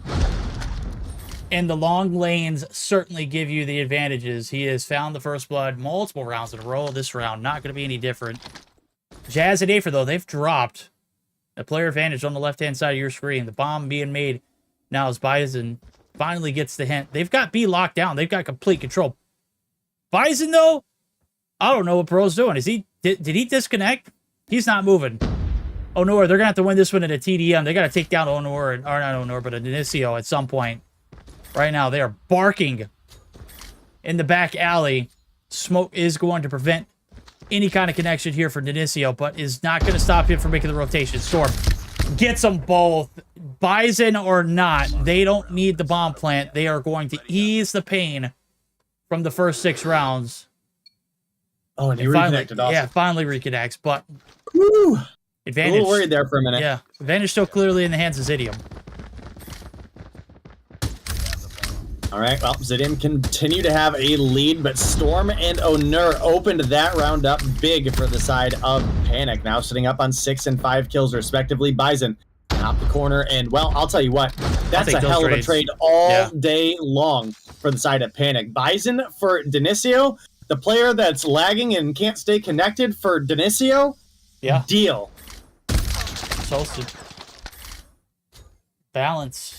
Jazz, they're flirting right here in the middle of the map to take some shots. Storm almost gets dropped, but they've got a lane over towards B, and with Afer taking down Patron, they got a free plan if they choose to do so. Storm looking to get some shots in. He peeks the balcony and gets absolutely wrecked. That's going to leave 2 players left, Capo and Honor. They've got to make the transition over to the B site. The bomb has been planted. And surely enough, they're going to have to spread, divide, and conquer. We'll see what they can do. Bombs down to 30 seconds left to go. This map is huge, chat. They got so many crazy angles to hold off before they even can get to that bomb site. Capo going to be able to open up with the first blood. Afer gets dropped. The backside hit is going to be red, but it is Honor going to get dropped. Capo now last alive. It'll be a 1v4 for the clutch. All right, well, right now, looking like Zidium going to pick up this round. Sure enough, Kree going to come through with the final snipe there. Going to push Zidium up to a 5-2 lead as we get ready for round 8. Only 2 more for Zidium would push us into a game 3. See that Crossroad Strikes control. Let's see as we keep getting into it. Obviously, it looks like Bison is back and connected and rolling. So we at least have the 5v5. Patron going to find one on Jazz before getting taken down. And I guess that's an okay trade for the side of Panic. But with Bison rotating over and finding Afer, that just adds on to the deliciousness of it. Now, balance, bomb in hand. This is a bold challenge. But the challenge is 2. They pick up the kills. Dinicio able to find one in the back on Onur. And just like that, it's a big swing. Capo going to neutralize it, though, as he finds the snipe onto Dinicio. And now 35 seconds on the clock. Verdict. Bomb is planted. Panic. Find a way to get in here. Otherwise, Zidium might start running away even more with the search and destroy. Oh, yep, big Capo. Flank. Oh, big that's flank. it. Oh. That's it. Storm now in a desperate time needs to gets the first shot in. Gets the reposition. No, he doesn't. He's going to get traded out almost instantly. We are on map point. This one goes in favor of Zidium. We are heading over to the snowy sites of Crossroad Strike, as Day has already mentioned. Control. Certainly.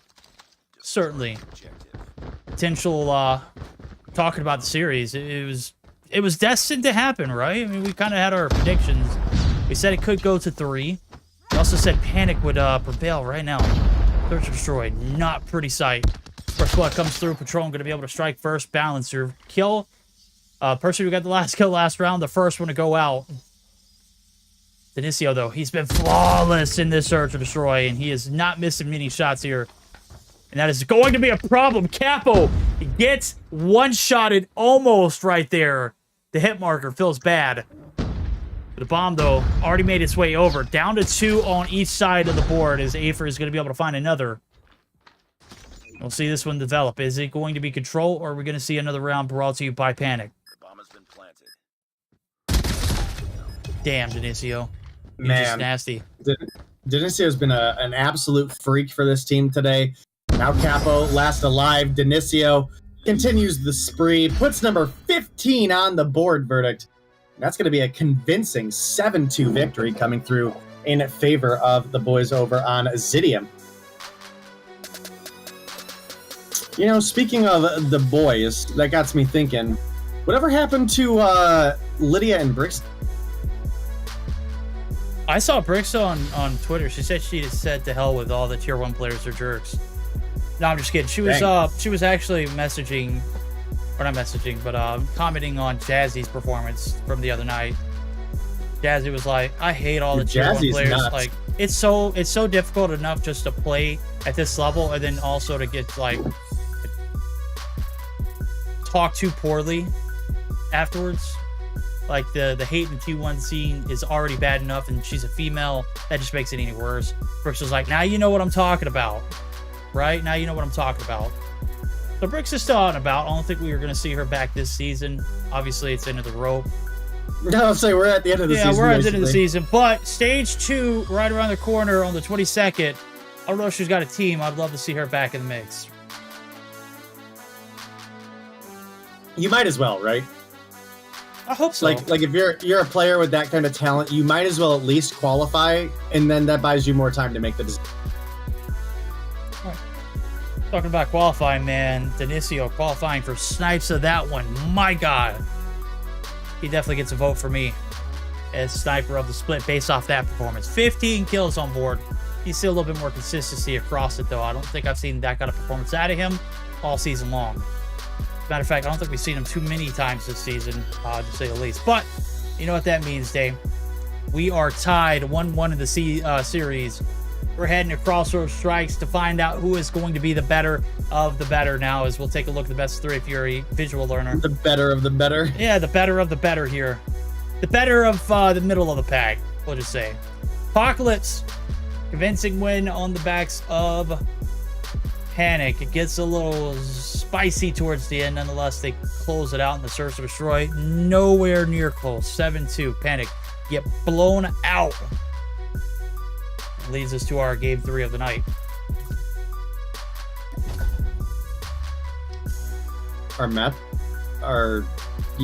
Game 3 of the series. Yeah, first one of the night. Yeah, you know what I mean. Yeah, I need to restart my emulator, but you can go ahead and start it. If it crashes, it crashes. You got the pad? Yeah, I got the pad as backup.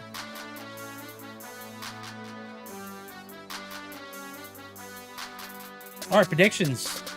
I think I'm still going to stick with Panic. Even after a very mid... oh, it wasn't even mid, chat. How can it be mid if it never was close? It was a poor performance. Panic, they've got to turn it around here going into this control. But I'm still going all in. I think they got what it takes to take the advantage. The bad thing is, though, they're on the attack the first round in, which means if it does go to round 5, yikes.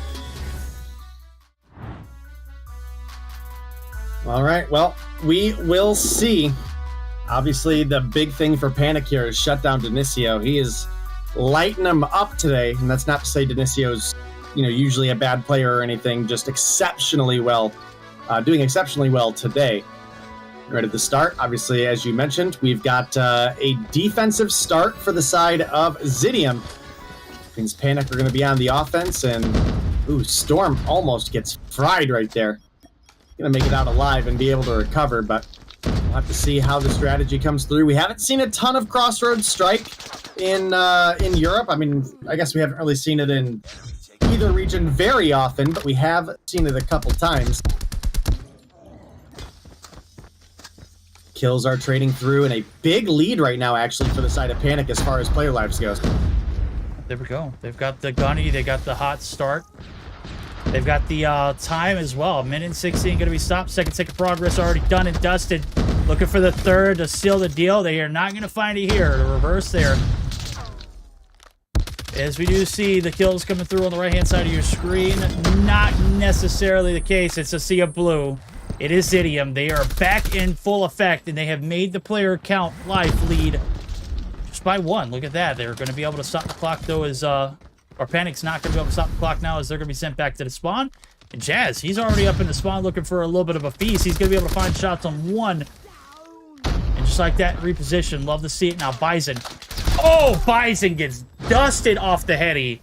And not a lot of success here in the later portion of this first round.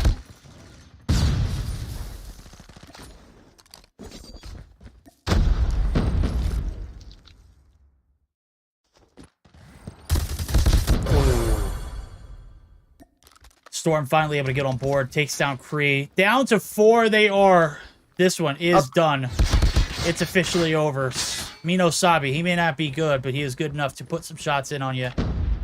A hit. Taking Kree down there, Verdict, was kind of huge because he was sitting about a kill off of a Predator missile as well. So being able to stop him before he gets any streaks is big. But it does look like the defense is going to be coming through a little too strong as Zidium are able to bring things back, pick up that first round. Here we go. Defense stands strong. A little bit of a rocky start. But hey, they get their feet under them. They prevent that A-cap from going through. And as a matter of fact, they turn that life count on its head real quick. Let's see what they can do up here on the defense or on the attack. It is 2 for the price of 2. Back and forth we've gone. No, it's a C yellow. Hello, Capo. He's got 11 on board. He's got to grab Vortex. He's looking to shut down this push. Not going to be able to do so with that shot, though. And surely enough, the longer he plays here, the more danger and risky is going to be. The last shot does find successfully 1 kill in the feed, so maybe not the best usage of the operator, but grab Vortex on a map like this, probably not the best option. Kree in the feed with 3. Jazz popping the Sparrow to go along with it. We've got a big hit over towards the A site. Finally, some hill time going to be collected for them. And the control going in favor of Zidium for the time being. All right, well, both teams slaying out here, and we got 1 tick of progress on A so far, and it's basically dead even when it comes to the player lives. The big question is, are we going to be able to get one of these points locked down for the time extension? Jazz going to come through with a 2-piece Patron, going to shut down, but Zidium find themselves a handful of kills there in the feed. They get another tick of progress on A. They have the life advantage, but they're running out of time. You need to lock this A capture in. Looks like Kree is going to get taken down. Denicio down as well. That's going to stop that capture. Zidium, they're actually in a decent spot as an... Oh my goodness. Oh my goodness. Yeah. Absolutely shredding. Yeah. That should pretty much guarantee the A capture there. That's going to extend our time, and with only 4 lives left for Panic, might have made the wrong call in our predictions. Yeah, pressure's astronomically high. Kree going to be able to take down 1, that leaves 3. Onur, still alive and kicking. He's looking for the spawn site. He's going to get dropped. Capo, now the last player alive. He's got a UL with 37 rounds left in it. Let's see how much damage he can cause before he's out. There's the wrap. It's Kree. 2 rounds rocking and rolling. They don't care if it's offense or defense. They don't even want to see a round number 5. They want to see this done in 3. They could very well end it with 1 strike here of the defense day. As we get another reset. This one getting out of hands real early. Can Panic reel it back in?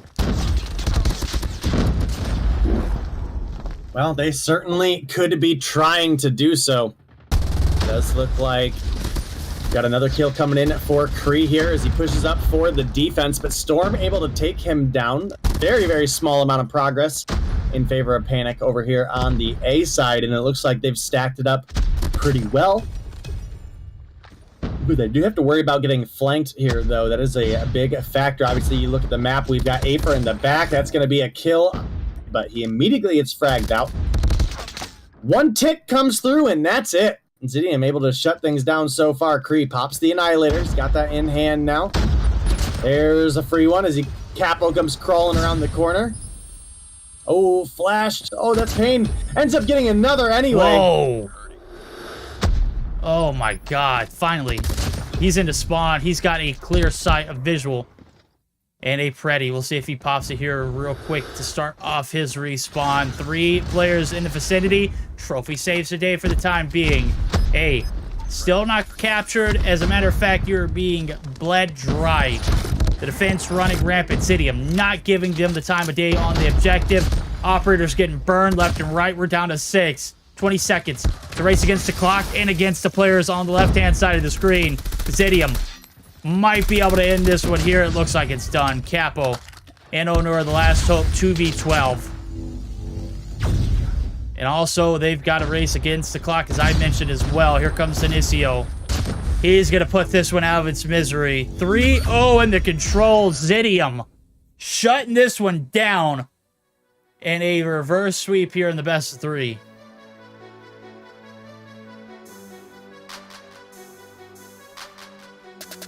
What a series. Not only did Zidium come through with the win despite predictions, they do it in convincing 3-0 fashion here in the control as well. A little bit sloppy in the hard point. Great search and destroy performance. Incredible control play as well. Kree going to come through as the MVP of the team. And, well, let me say, we had mentioned coming into this one, you got to find a way to shut down Denicio. Looks like, honestly, they did. Denicio only coming through with 11 kills and Kree on 26 for that final round. Yeah. Man. Oh, we're Patron and Bison playing on their feet or something, bro? 6 and 23, 5 and 22? Yikes. That is not the kind of performance you need out of those two players, especially in a game 3. That one was brutal to watch for them.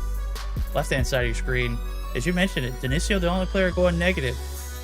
Jazz +1, +5 for Afer, +5 for balance, and in a whopper of a performance for Kree, 26 and 9, putting in work. MVP of this team, but overall, the performance, though, I think Denicio merits a very, very, very, very dominant performance in both the hardpoint and search and destroy. They get the win in the search. They lose the hard point. The control, though, all hands on deck was needed. It was a 3v5 that Panic could not win. We'll take it back to the hostess, Deanna. Did not see that one coming, did we? I didn't. I didn't. This whole matchup was as unexpected as the comeback in the hard point. Like, talking about the hard point, we started with such a big lead on the side of Zidium. I think it was 110 to 50, and I was like, damn, there's no way, Panic's gonna come and do a comeback, but they did it, right? They did a comeback in hardpoint. They had such a good energy. The rotations were solid. They managed to get the points. They managed to hold the points, right? The kills were there.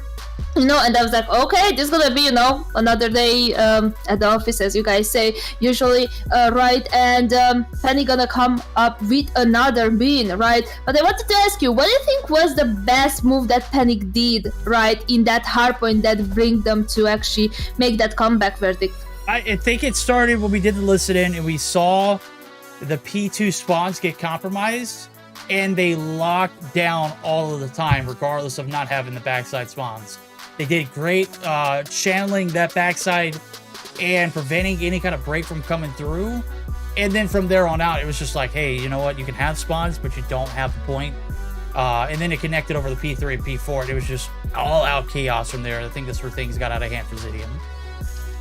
Oh, yeah. That was such an amazing comeback. But then, even if, the comeback came in, Panic won. When we went in the S&D, I did saw actually Bison, reconnecting a couple of times, right? I think maybe his injury was not as good or something happened, but the energy that Zidium had at the beginning of the first, set of heals in hardpoint, it just like came in the S&D and they actually won. Like, it was so fast, right? It was so consistent on the side of Zidium, right? He was one of the players that dropped 15 kills. He was all over the map getting the kills, so therefore they actually win the S&D. And then moving into the control, you know, already seeing the S&D game, I was just like so, you know, into watching this control. You know, I was still leaning towards the side of Panic because, you know, we saw Panic coming in, dropping good kills, winning very fast, right? But Zidium was here and they were like, nah, we're gonna win. And they actually win 3-0 against Panic. So I don't think most of us saw this coming, you know, but it was absolutely amazing. They started on the defensive side, they hold that defensive side, moving towards the attacking side. They got the kills, they got the points, and therefore they actually win against Panic. And Kree was the one who actually was the MVP in the last control. So yeah, overall a very good day for Zidium. But yeah, this was the breakdown from our second game, right? We're gonna take a short break. We're gonna hear about a word from our sponsor, COD Mobile, and we're gonna be right back.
welcome back. I hope I'm not as loud as I was. My bad. I'm sorry. I didn't realize that I did actually had my mic very fast, very close to my face. I moved it. I hope you guys don't hate me that much.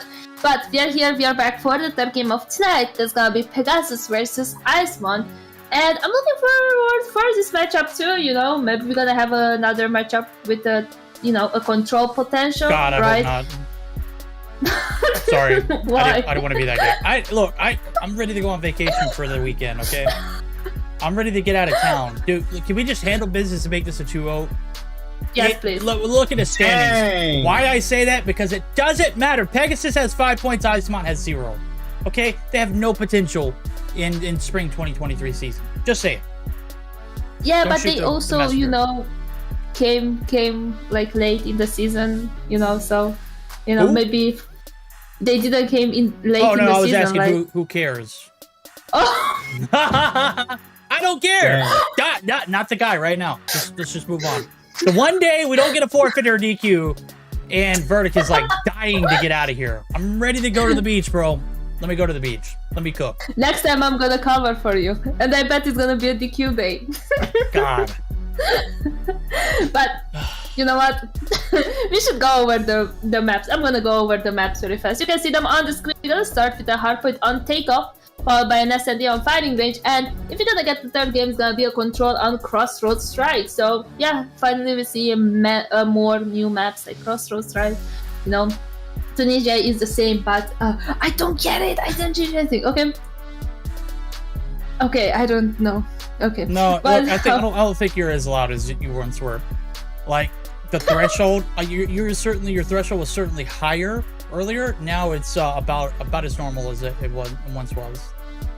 Once was. Which is usually pretty loud. I'm sorry, guys. You I'm just very excited to be you here. don't have to apologize. They just not used to having females in his ear like this. And, you know. I'm here every week. What are you talking about? I don't know what to say, bro. I just. She's loud on her stream too. Her mic is just loud. Yes. At the beginning of the stream today, it was substantially louder than normal, though. I was excited to be here with you guys. What do you mean? I was excited to come to host for EU. Yes. I was excited of seeing you guys because you guys are always looking absolutely amazing. I'm trying to talk a little bit slower too. But yeah. Yeah, for real. Spam that start button. Let's get Verdict to the beach. What are you doing? Exactly. God, Okay, I'm you're gonna be killing back. me. You're spending so much time in the pregame lobby, man. Come on, I'm dying over here, bro. I cannot contain myself. Like, I'm seriously just about ready to bail out. One of these seconds, I'm just gonna head out of the house and just be like, bye. Not even gonna say bye. All right, Deanna, we're gonna say goodbye to you for now. We're gonna jump into our third series of the night. Hardpoint, we spammed the start button. Uh-oh. My game might be toasted. I'm still stuck on the screen. I maybe should have started my emulator, restarted it. Uh-oh. Do we need to have the teams back out? Is that what's going on? I got my iPad, if anything. This ain't looking Well, I mean, good, bro. there wasn't a kill on the board yet, so I mean, do we need to? No, we can go ahead and start it. We're in the Okay. game. We're just doing the iPad. Yeah, just doing the iPad. Well, we're gonna be iPadding it out this time, chat. It's gonna be Pegasus. They're going up against Iceman, and guess who's got a lead, Verdict? Guess who's trying to get us a game 3? That's right, Pegasus coming through with some opening points and some opening kills.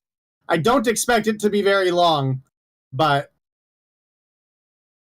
you know they're coming out swinging, you know? Yeah, they're coming out guns a-blazing right now. They got a little bit of a lead. They got 15 points off P1. That's the most important thing. You get your foot on the objective, you play it to a T as much as you can, and then you saddle up and go to new. Team shots there is Clayster. Oh, baby, peak form. Gets the 2-piece. Gets the top side of the staircase control for the time being. Nade shots are out. Still one lurking about. It is going to be the backside of Stadium where we are going to see AO Mine. Still lurking and still causing some damage. The iPad done its job. And it does look like we are in. Nice. Or back in for the emulator. Let's go.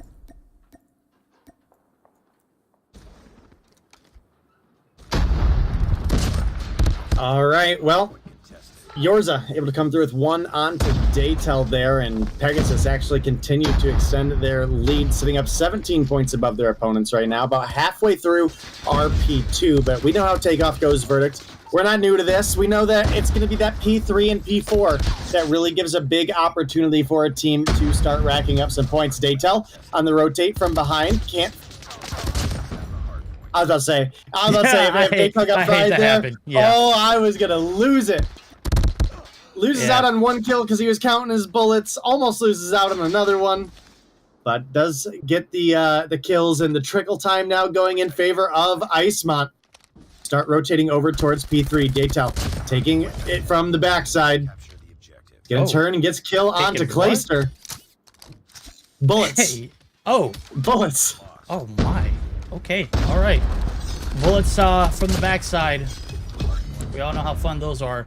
Certainly Flick, though, on the objective. The only one here. Spawns are going to be locked down for the secret site. It is Iceman all over the objective. And look at this. They're dumping out everything, and the kitchen sink included. AO Mine's going to get dropped off theirs.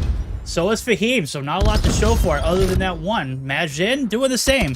Kill time, though, going to be collected for the time being, but those spawns certainly going to be compromised. Down to AO Mine's going to get dropped. Nope, Fahim going to fill the role, and the connection over to P4 going to be made as well. He's going to get shot. Have Flick there for the contest for the time being, but again, you've got to have the spawns. You've got to have, you know, the time to show for it. Right now, the time is going to be the only thing they can. And certainly enough, that's going to ease this back into a closer game.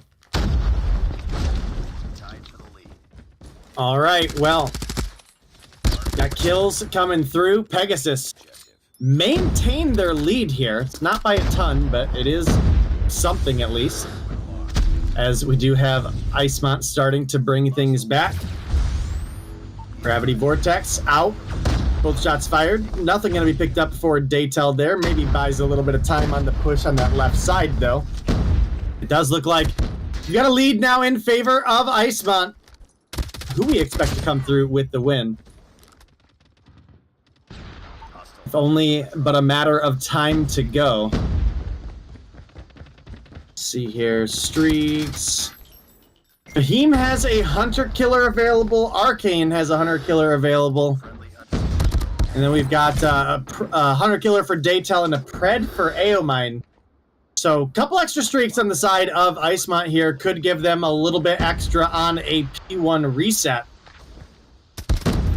But the lead continues to grow, at least was for the side of Iceman, as we do get some trickle time for Pegasus, but not a whole lot going on here. I gotta say, Pegasus actually came out of the gate swinging.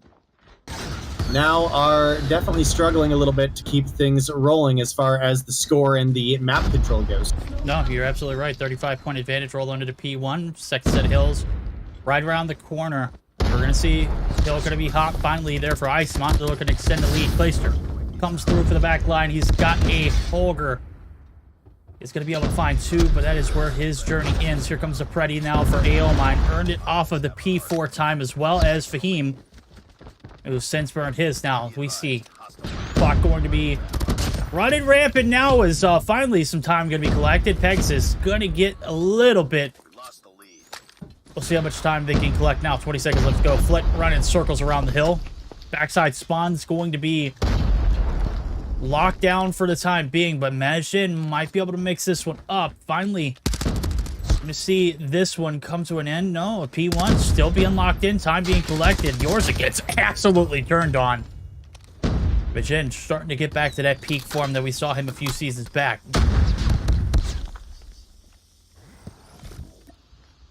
All right, well, this is actually a surprisingly close game between these two teams right now. I gotta say, Pegasus are putting up one hell of a fight. Not only is it within 10 points or so, but they've also got their feet on the hill, and it looks like they're going for the defense here. Flick gonna find one. You have Aomine pushing up from underneath and behind. Should find a free one onto Flick there. Now coming in behind two more. Man, big three-piece for Aomine there is going to get the break onto the hill for the side of Iceman. Start to extend that lead once again. Extended as well. 25 seconds left to go. Let's go ahead and extend ourselves down there to see what those comms are sounding like. We'll go ahead and jump in the beginning here first time for the side of Iceman.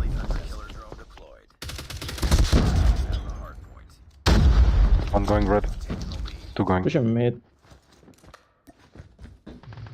Some mid, one bottom below. Some below. Get the secret. Top red. One top red. I have my cloud. Just get the secret. I'm holding. Top red, one top. I'm going blue. Top red. Still top red. Watching mid. Still top red. I can. Top red. Two top red. One in the stairs. One point. One more on hill. Actually. One mid. That's one. Oh, limit. One limit. It's on the corner. Left corner. Nice. One limit. Check limit. Ani dead. Top red. Top red. One point. Limit. One launch, bottom red. One more limit.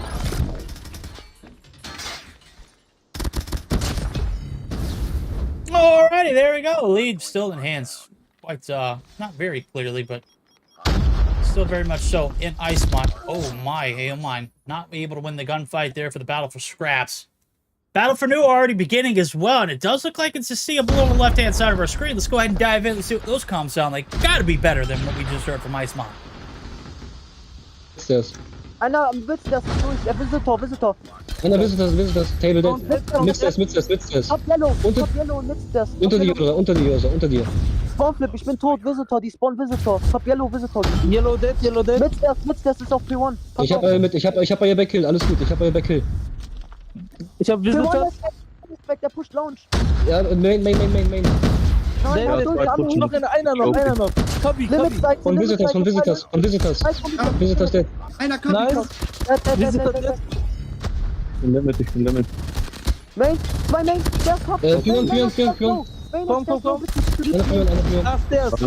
Zwei in einer B-Bombe. Einer Visitor, One-Shot. Einer P1 weak. Visitor-Seite. Wo? Rechts. Einer Fabi, ja. Einer Table. Main. Einer Table. Rest rotieren, einfach einer mitstairs. Zwei noch hin, zwei Ult. Blue, low, rotiert, gibt's auf. Ich hab Tickets. Einer B-Bomb. Einer Top Red. B-Bomb hat nicht, der ist Photo Construction. Der kommt aus Mitstairs, One-Shot, einer. Top Red war hin, mit Sparrow. Top Yellow, einer ist back. Top Yellow und Top Red. Top Yellow, einer Tickets, einer guckt mich Tickets sehr gut. Nice, trap. Alright, comm check in. Game still on the line. PG. Keeping it PG in the comms as well as the comeback. Actually, mounting up to be pretty vicious. Flick right here to get a little bit of an extension. Can't stay alive, though. Lead still going to be right on the right-hand side of our screen. All right, well, we do have a intense game between these two teams. I certainly didn't expect this one to be as close as it has been so far, Verdict, but only 10 points separating these two teams right now. I have to wonder who is going to come out on top of this game. I would have had my money on Iceman all day long, but it is certainly looking like a toss-up. We've seen some really good holds, some really good breaks out of the side of Pegasus, and now have crossed the 200-point mark for the side of Iceman. They now only sit 42 points away from possibly picking up victory. Operators are starting to get pocked. Aomine gonna find one on the claw ricochet. Time racking up for the side of Iceman. Yeah, there we go. 50 seconds left here to go on this one. Plenty of time to close it out. If you're Iceman, there goes the claw. Usage from Aomine. Picks up their 35th. Gazi now trying to get the break from the backside. There goes the Annie. They're on the outskirts looking in. They can't get the time, and 30 seconds still left to profit off of. Could lead us into a tied game. Placer, he's got a pred, he's got a paper plane, he's going to toss one, and he's got the Holger with a 100-round drum around it now as he's going to have to reload on this time. 23 seconds left to go. This could clearly give the advantage over to the left-hand side of your screen for the first time in a while. Pegasus, though, holding on by a thread. They're going to get broken. Now the rotation is going to be made. First advantage, I'd have to say, got to be going in favor of Pegasus. They might be able to put this one away, Dick. Well, we'll certainly see. Only a couple points to go, but Pegasus are keeping it close, man.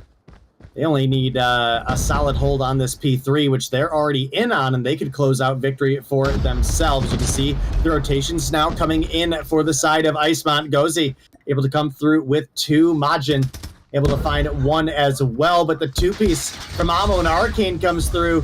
Very, very close game. Looks like we've got bodies stacked on the hill for Pegasus here. Break is trying to come in. Aomine finds 2. Aomine's going to find 3. Gets the assist on number 4. And there's the break that Iceman needed. Yeah, 3.5 for the feed there for Aomon. Here comes a Pretty. Trying to catch him off spawn. Going to catch 1, but is going to bite the bullet themselves. Majin there for the trade. Placer. Got to get shut down as well. It is an all-out scramble. Will the boys and gals over at Pegasus be able to keep the dream alive? For the time being, they're going to be able to do something. They're going to need to be flawless, but Mayhem not going to be able to get the kills. It's a feed of 3. And Arcane was the last hope. Clayster was 2. It's ending here. Day 16-point victory. Iceman finally able to put the bow and ribbon on it. Close it out. I am telling you, man, that was a much closer game than I ever thought it was going to be. Pegasus came out with a strong performance there and took it all the way down to the wire for the hard point. And I got to say, I'm used to Daytel being on much stronger lineups than this, so kind of shocked, but I'm also very impressed with how well Pegasus did overall as a team as well, after being the new guys on the block and some of the performances that we've seen out of them in the weeks past, or week past rather, for them. So very, very strong game from Aomine. There was a triple and quad feed magnet. Ended up with the 42 kill top frag for the game, as well as a minute 55 on the hill. Huge, huge performance. Okay. We'll see if it sticks. We got a little bit of stickiness on the outside. Looking in, we'll see what is going to be the final call. I do believe there's some foul play in the air, ladies and gentlemen. As a matter of fact, I'll go ahead and show you what I'm looking at. Recent bans coming through. You spoke about the usage. Well, not so much the usage, but just something that could be a problem in our second game of our second series. That was FHJ. Right now, I'm looking at a shorty in the loadout of Ghazi. In a way, I don't know if they got a kill, but it's hard to believe you went a whole game without using your secondary, right? I believe it's already been confirmed that he got a kill with it. So, son of a gun.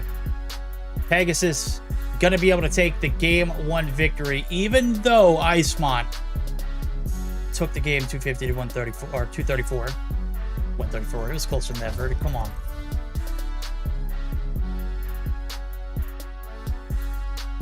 Well, yikes. That is indeed a big yikes. It's indeed a big yikes. That's actually going to end up being a win going over to Pegasus after a long, hard-fought battle. You did yourself in. You did yourself dirty.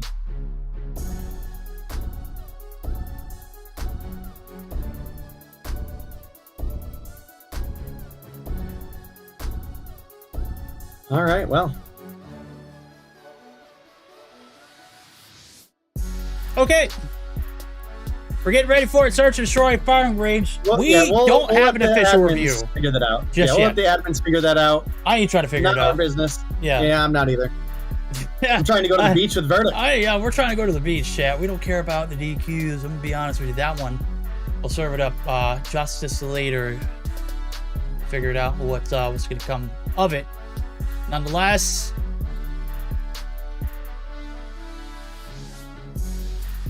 we're heading over to firing range for the search and destroy. Come on.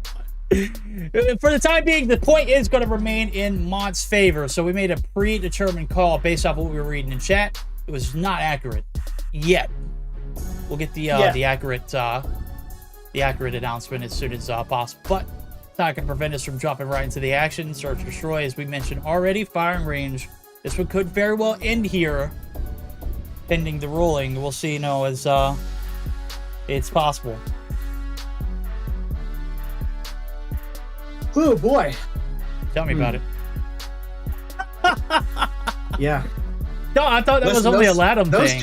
Listen, those comms were putting me to sleep, if you want me to be honest with you, for both teams. God, earlier. Like, oh man, it was so goodness. bad for Iceman, bro. I was like, what the hell are we listening to? It was worse for Iceman. It was worse crickets, bro. What is going on at that camp, man?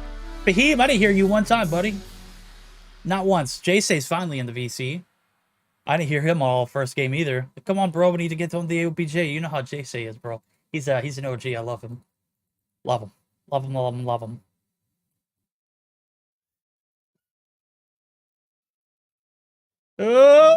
Oh! Let's go. Come on.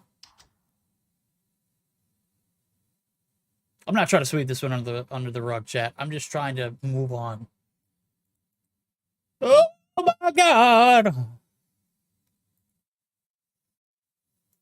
Hey, I don't know about you, but I'm ready for a nap. You're ready for the Meg rolls, bro. Don't lie to me. I'm ready for that, too. Yeah, I'm about to hit the road. I'm not going to be napping anytime soon, but I could use one, certainly.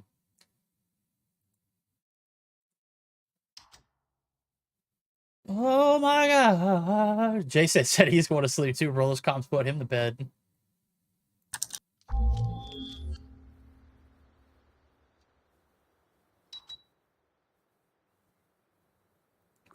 Enemy has dropped the bomb spotted.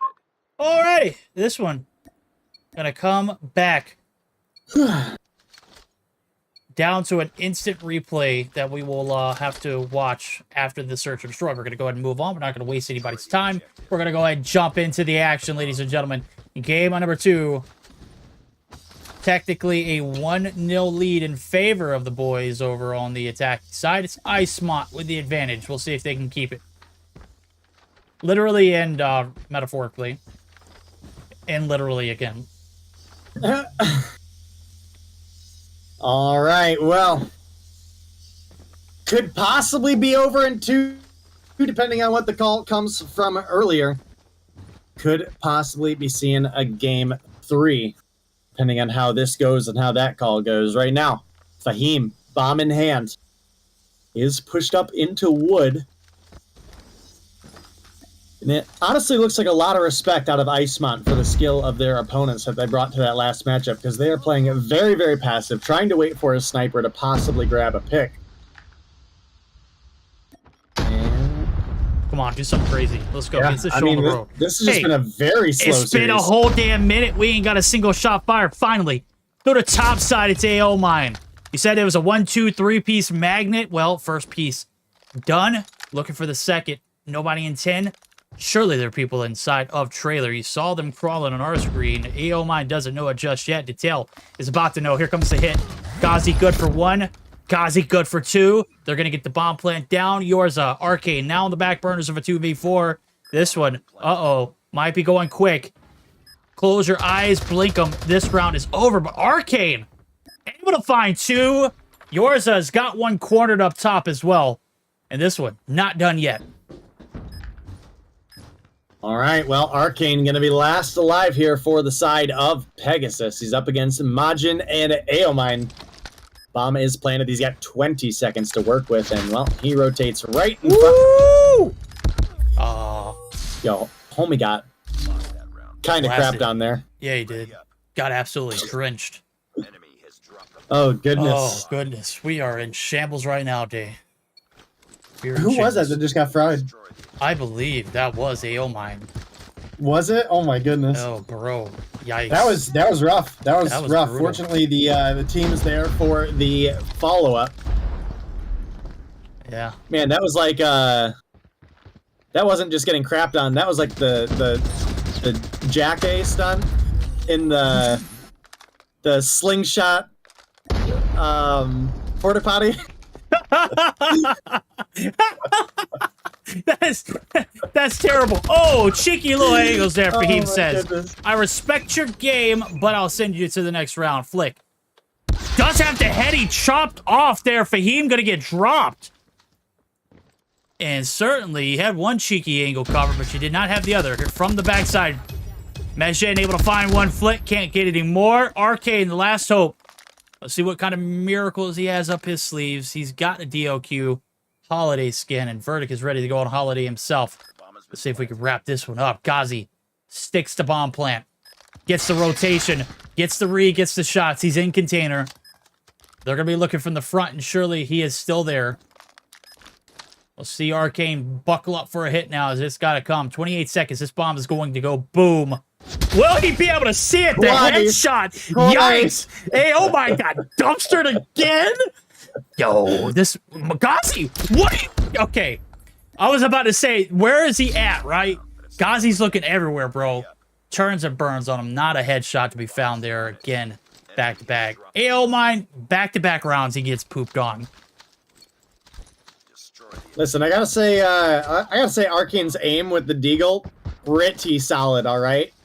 But I'm rather unimpressed with their, like, actual movement ability. True.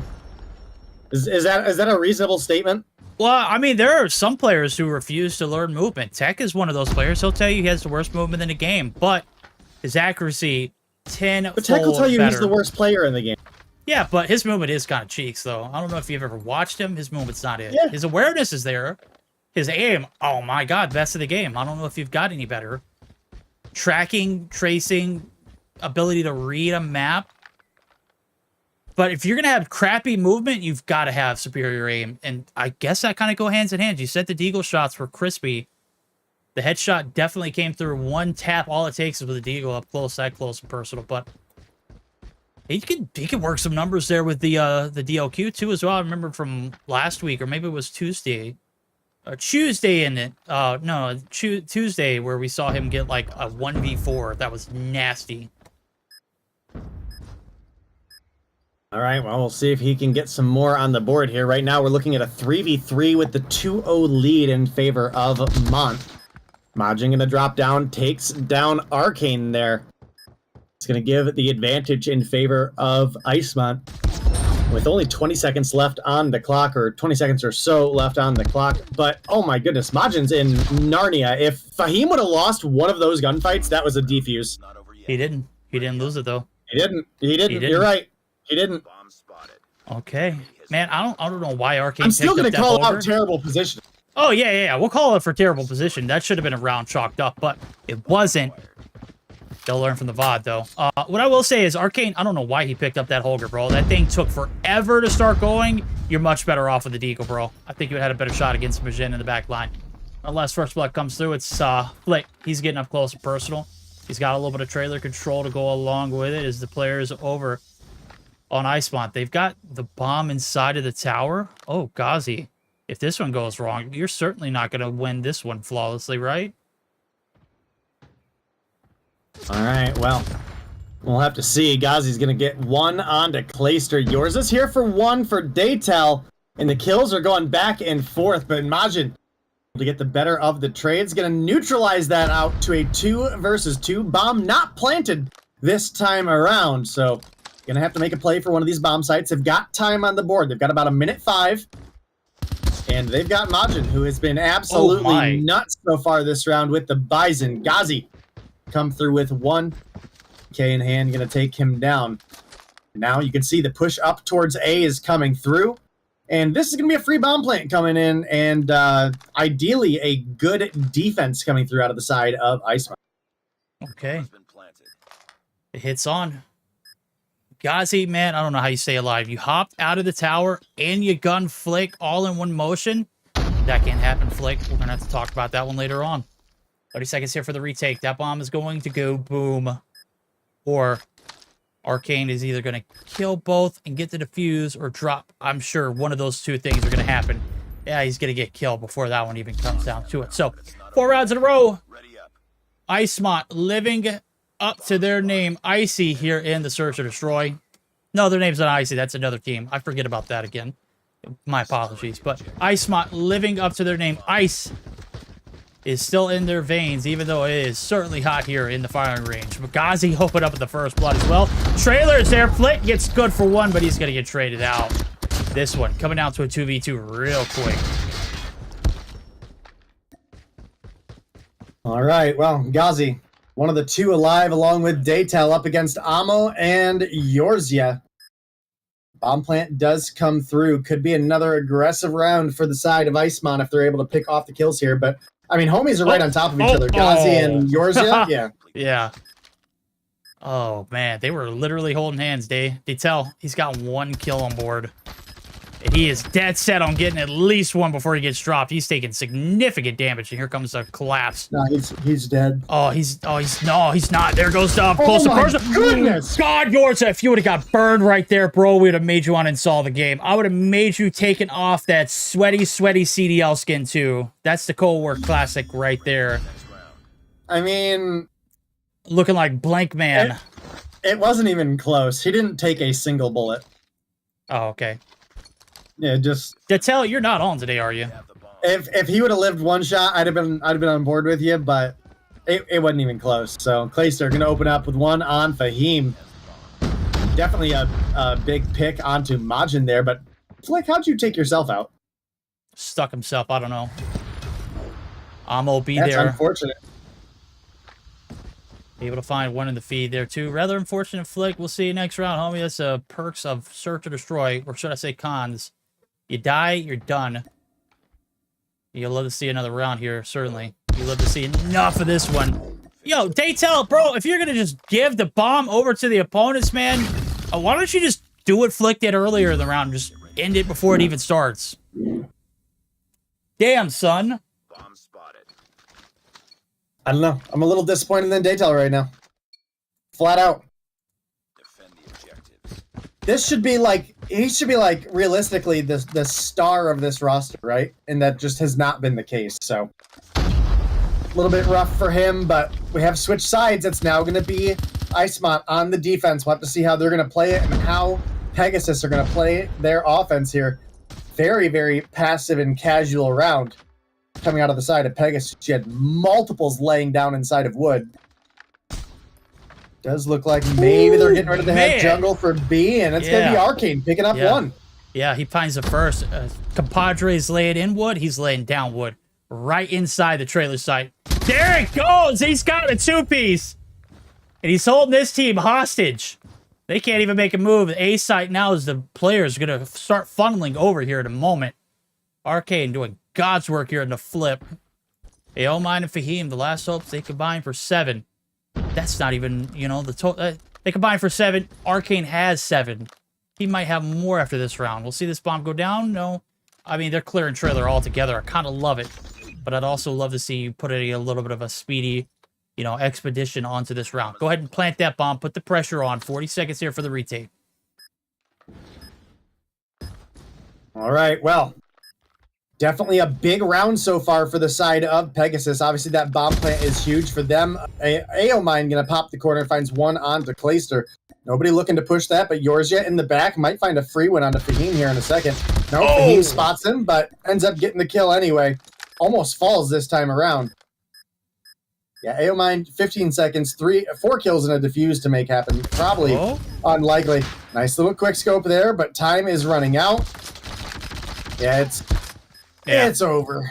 You gotta hit those, bro. Come on. Finally. Who's the next level boss? Oh! Amo gonna steal the kill. He was gonna get the kill anyways. He said he just wanted the gunny. Well, he takes it. Does not want that bomb to explode. Nonetheless, objective play, 2v4. Perfectly pitched there. As they shut down that last player. This lead still in the hands of Iceman, but first round on the defense. Unsuccessful. Arcane player to watch here on this attacking site. And certainly, let's see if he can be the impact player of the lifetime. No, Machen is. He's going to get the wall bang. As he does find 1. He's got some help here, too. They've got 2 left to deal with. Make it 1 as yours is going to get cut down. Amo inside the jungle house. He is eating bullets left and right. Can't get a shot off. He's dead. Lead still in the hands of Iceman. 1 more round back added to their arsenal.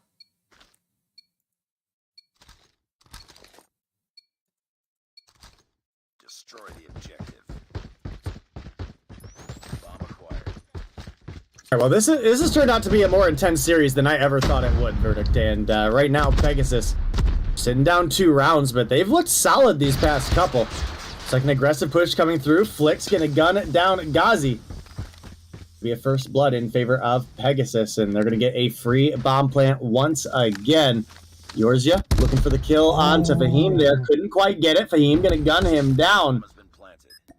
Follow-up is there. Pegasus shredding their opponents right now. And now it's just Aomine once again left in a 1v4 situation. With only 30 seconds or so to go. This would be a difficult clutch for anybody, let alone someone with a sniper in their hand. Yeah, let alone, I mean, we saw the shots too last round. Wasn't pretty, homie. Wasn't pretty indeed. Or the round before some that. good shots, though. There were some good ones, and then some bad ones, and then some more good ones. I was actually referring to the round where he lost the 1v4, and he missed like at least 9 out of the 10 shots he took in the back alley of A. Gotcha. Those were not crispy shots. I know that, you know, moving targets are a little harder to hit, but it's not like, you know, it's not like Warzone in Vanguard and Cold War where your jump box, your hitbox is a little distorted because of jumping, right? I mean, my guy wasn't hitting anything that round. He did eventually take down the player, but there's other backs of missing 10 shots nonetheless. Nonetheless, here, payoff round.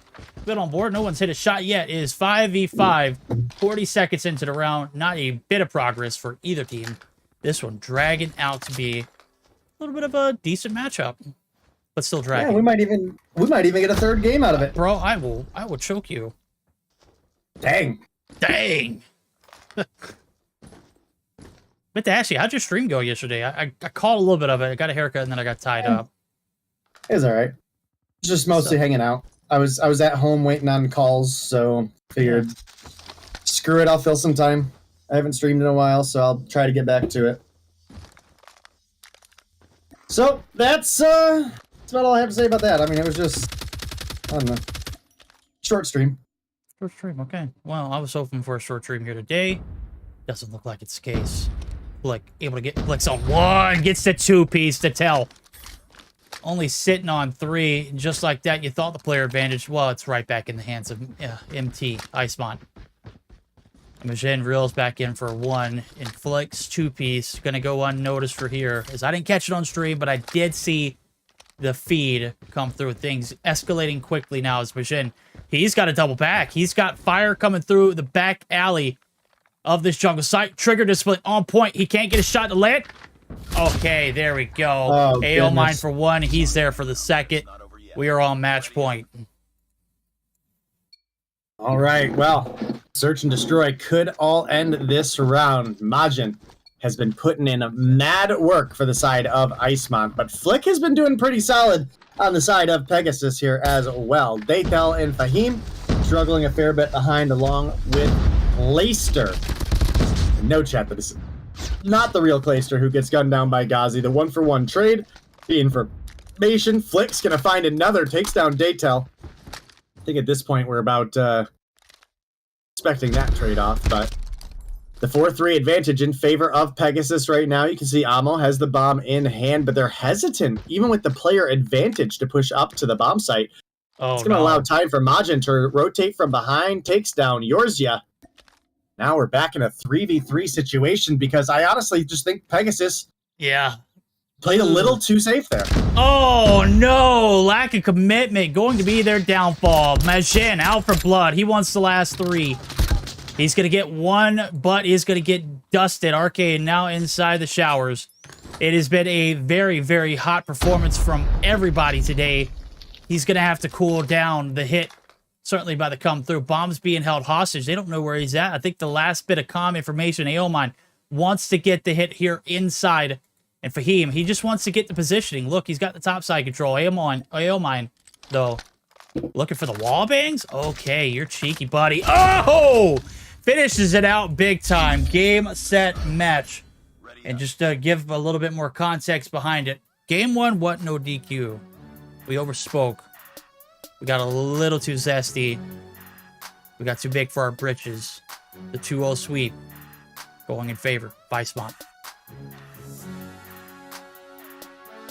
All right, well, seems no DQ is going to give Iceman the 2-0. That's going to give them 20 points on the board for today.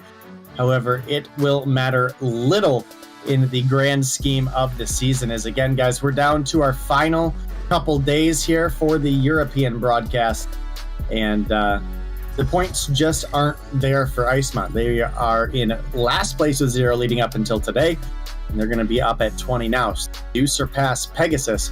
They're still 5 behind Enigma, who have yet to play today, as well as the 31ers, Zidium, Panic, Exclusive, 117 Not Found, and Animus and Kings. So not a whole lot Iceman can do to recover in this season, but you know, they can at least make a name for themselves. They can get that practice in. They can get that grind going. And maybe in a season to come, we can see a little bit more out of these guys.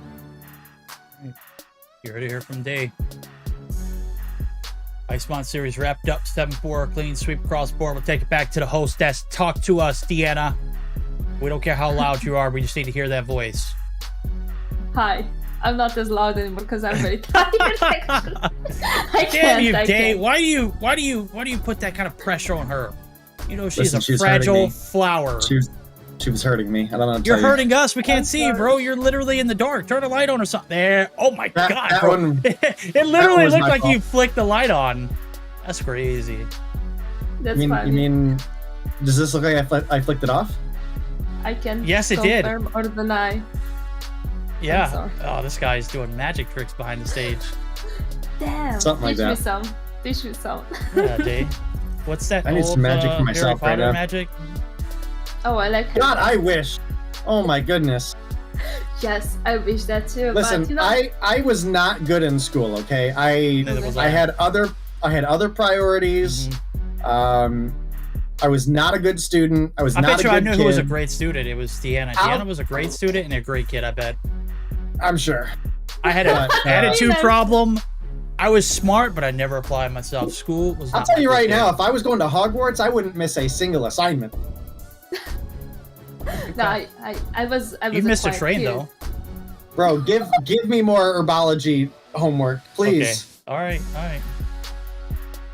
Well, this series was actually quite close. I was not expecting to be that close because I thought Iceman gonna have it in the pocket, but Pegasus was there actually to hold it close, right? We had the first set of heal kind of close, right? The rotations were kind of similar, and also the transitions were made good by both teams actually, because they managed to keep it close, right? But something that was different, right? It was the kill advantage. It was always on the side of Iceman. They always outgunned their opponents and managed to break through the points and actually get the kills, and also get the OBJ time, right? Mine was a tough frag in the hard point, and then in the S&D, doing the transition, making the transition. Majin was one of the players on the side of Iceman who actually performed very good. He had double-digit kills, and on the opposition, it was Flick who tried to keep it together, right? Something that I wanted to mention is that we did listenings, right? I hop on with you guys when you do listenings, and Iceman, like, oh my god, that was like, I don't know. I literally was just like, hey, I stuck in. I was like, you know what? I don't even feel like talking right now. Let's just hear these guys not talk either. Yeah, it was like, like, they gotta work on that. I was reading chat afterwards, and Jay said that Fahim was muted. My guy was deafened too, because I don't care what anybody says. You might be muted, but bro, I don't think I heard a single word from him at all. Yeah, but then what I wanted to say is that going into the Pegasus, it sounds better. Like it was a little bit more alive. It woke me up a little bit. It was actually quite nice hearing their comms. I feel like I think Yorzia was the one who was like actually giving a lot of comms. I was watching, but yeah, overall, this was our like third game of tonight. It was close. Okay, closer than we expected, but sadly we didn't get a control one. So we're gonna take a short break. We're gonna hear a word from our sponsor, Gorilla and COD Mobile, and we're gonna be back.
and welcome back. We took a short break because the teams are very eager to play actually. They listen to verdicts, okay, and they just come very fast, you know, to wrap up this last series of tonight. It's gonna be Animus versus Enigma. And I'm very, very excited about this matchup, as I was excited about every matchup and every minute being here on broadcast, because I do love being here with Verdict and Day because they are amazing. So it's always a pleasure, and I will always be excited and loud. Okay, I'm gonna try to keep it a little bit lower, but no. Don't listen to Day. Yeah. Don't listen to Day. Don't listen to Day. He is one of my bullies. Oh my God, Day! You see what you've done to this fragile flower in Deanna? You should be ashamed of yourself. Damn. You need to let her shine, bro. You need to let her shine. He's not even saying anything. He's like, forget this. He's looking at the camera like, bruh. I can't see it, but yeah. But Day, can you tell us the map rotation? Maybe you can bully them too. What do you mean I can bully them too? It's the map rotation. What do you... What? Alright, well... We've got Animus going up against Enigma. Game 1, we're going to be looking at a hard point on Summit. Game 2, we're going to be looking at a search and destroy on a firing range. And for Game 3, it's the one, it's the only Raid. Deanna's favorite. No, I'm just kidding. It's no. One day without Raid. We didn't have a single series with Raid, did we? No, no. Problem is, we only see Raid in Control anyway, which is kind of... It's literally the best Control map there is in all of Call of Duty Mobile. It is, but we don't see Control happen enough. So we basically don't see Raid, so Deanna kind of wins. I win. Yes, I win. Okay, I'm happy. We're going to have to change that sometime. No, we will not. We will not the battle serve. We have to have a word with developers here. let me contact them. Tell them to remove Raid from the map pool. Easy. Right. It would be so much easier. Yeah, it would be so much. It's literally only in as Control, right? Yep. Yeah. So I'm happy with Control. It's alright. So both teams I think are ready. So I'm gonna let you, cast, and I'm gonna be back to give a small, breakdown after this matchup. So have fun, guys. All right, we're gonna have fun. It's a blast. It's a doozy. Get your jacket, Day. I won't be wearing mine here in a few minutes to the next 4 or 5 days. That's right. I'm heading to the beach. This one, it's not going to be sandy at all. It's snow all across the board. You shake him up. It's like one of those globes back in the day, right? Everything is covered in white. We're gonna see who's gonna be covered in a victory right now. Animus announcing a new roster on Twitter. That was Cap. They just don't have Narcs here today. Razwa and Boot are playing, though.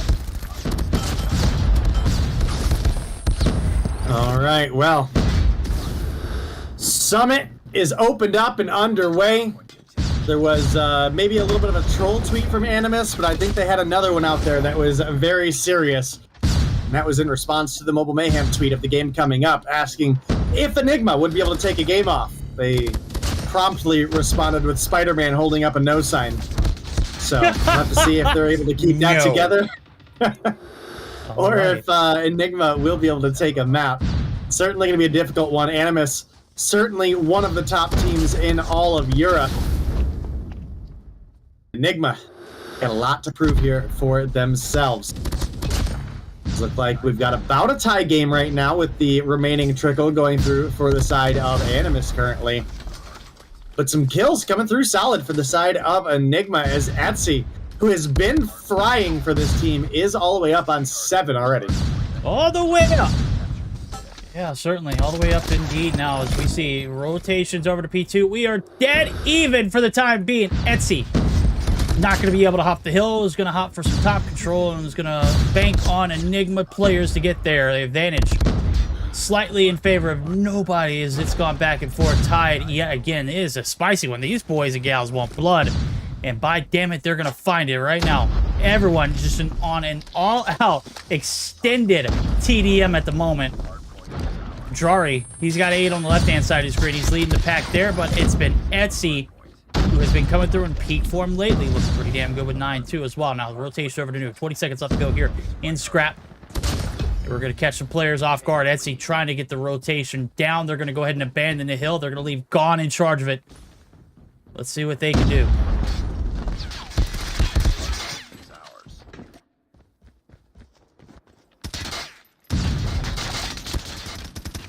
Ooh, battle on the back lines. All right.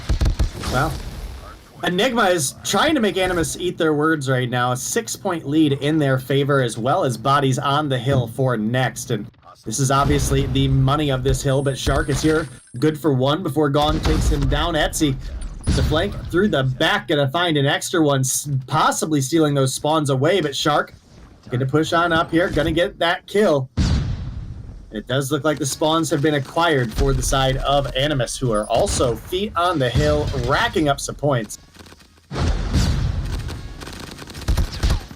And Enigma, they've put up a fight so far, but they need to find a little bit more. Gone. Nice two-piece there for the team, but Spawn still in favor of Animus. We don't have anybody even close to competing with Animus for those spawns right now. Gone, gonna get gunned down. This one's gonna go in favor of Jirari. And that's a big hold on this P2 or P3 for the side of Animus. And now you can see the rotations are starting to come over towards next. But it's going to be Enigma with first feet into the defense position. Yeah, again, right now they got to hold off for dear life. Ooh, Mari there holding the back line. Gets the heady there on with the Annie's going to be able to find a second as well. The rotation, Shark going to be able to make the cross. Cathilla trying to muster up the courage. Also trying to play the timing game right. We got operators abundant here on the right-hand side of our screen. Etsy going to get one for the Sparrow, but HBC overextending here with the Purifier. He's got a Super Soaker, but he's got the wrong lane covered.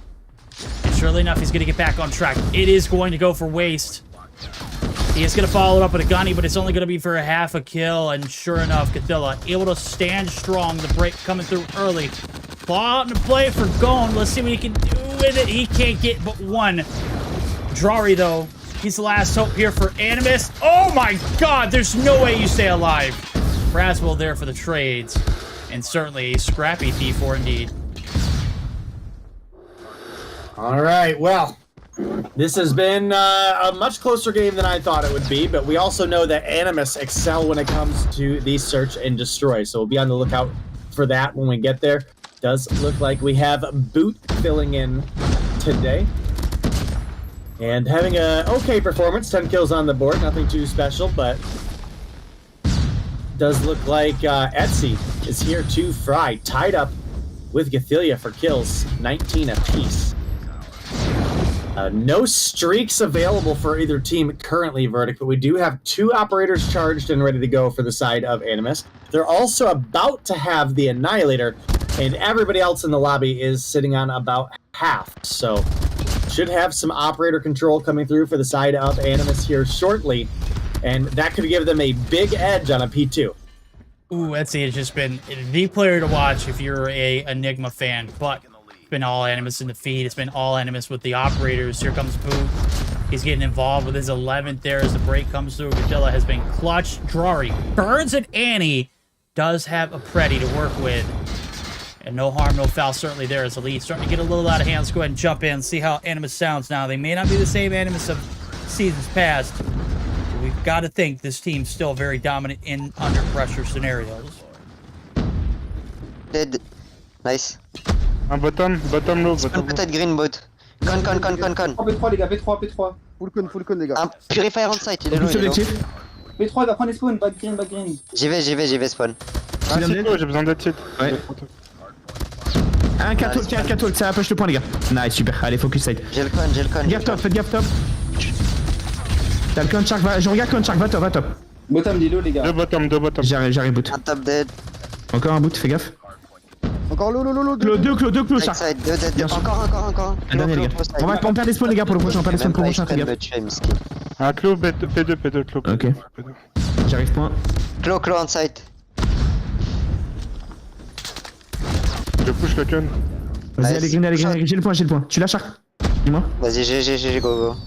Un net Zidium. J'arrive, Razmo, attends-moi, Razmo, c'est moi le call. Spawn, green, I want HP green, Razmo, il push green. Et un spawn. Dead. Encore un spawn, les gars, allez des Razmo. Spawn, il m'a eu. Il est tout seul. Okay, right now they're going to take a little bit of a commanding lead, but this was still very, very close-knit P3 rotations are going to be held so far so good by Enigma. And Dave, we've got ourselves a scrappy game number 1. We certainly do. It's only a 50-point difference between these two teams. If Enigma can find a good hold here on the remaining portion of this P3, they could be in a really good spot. Currently have 2 bodies on the hill. 1 going to get taken down. Now there's 2 pushing from Animus, and that's going to be Durari. Nice crispy 2-piece for the team there. Just like that, Animus back on the hill. Animus back into a position where they're trying to pull together and extend their lead. Durari able to take down an extra 1 before getting taken down. Boots here for 2. Rasmo's here for 2 as well. It looks like this remaining scrap time likely going to go in favor of the side of Animus, but rotation over to next looking good for the side of Enigmas. You've got Mari playing back for Anchor. You've got Gone playing the hill for Time. Does look like those favorable respawns come in, but looks like maybe Animus gets some decent respawns themselves as they come through on the catwalk. They do, but Etsy able to shut down 1. The Purifier going to go to waste. Burn that one out. Etsy putting on a masterclass here in the hard point. Able to shut down with or without the spawns. They have won it for the time being to keep the dream alive. Down by about 60. They've got to be flawless moving forward here in the P4 if they want to stand a chance to go ahead and jump in, see what the heat of the moment sounds like now with another listen in with Enigma. Go two.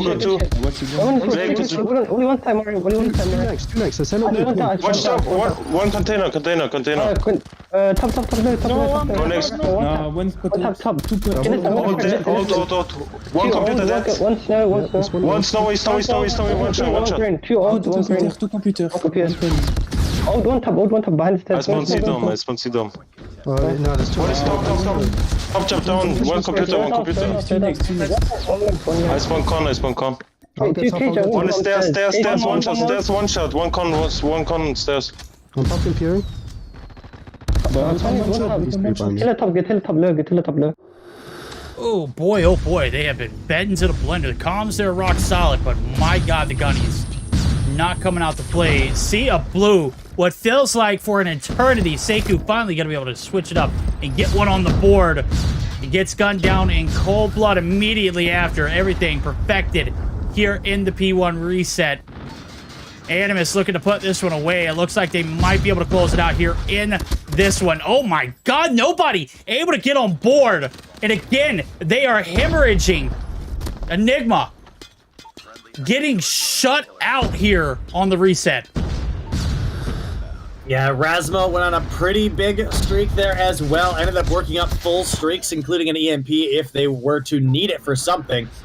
But with only 1 point to go, this game is going to close out. And what was kind of back and forth, or rather very close for a majority of that game, does quickly turn in favor of Animus, which is the team we definitely expect to be on top here. I mean, this is, again, a team that is competing for potentially a number 1, number 2 spot in all of Europe. And Enigma certainly have not had that kind of showing this season. So the favorites have got to be Animus. Enigma put up a hell of a fight throughout the early stages of that game. But I think the experience and coordination that Animus bring to the table was just a little bit too much for them to handle. And unfortunately, coming into the Search and Destroy, that may be a similar factor. Yo, I'm gonna be completely honest with you.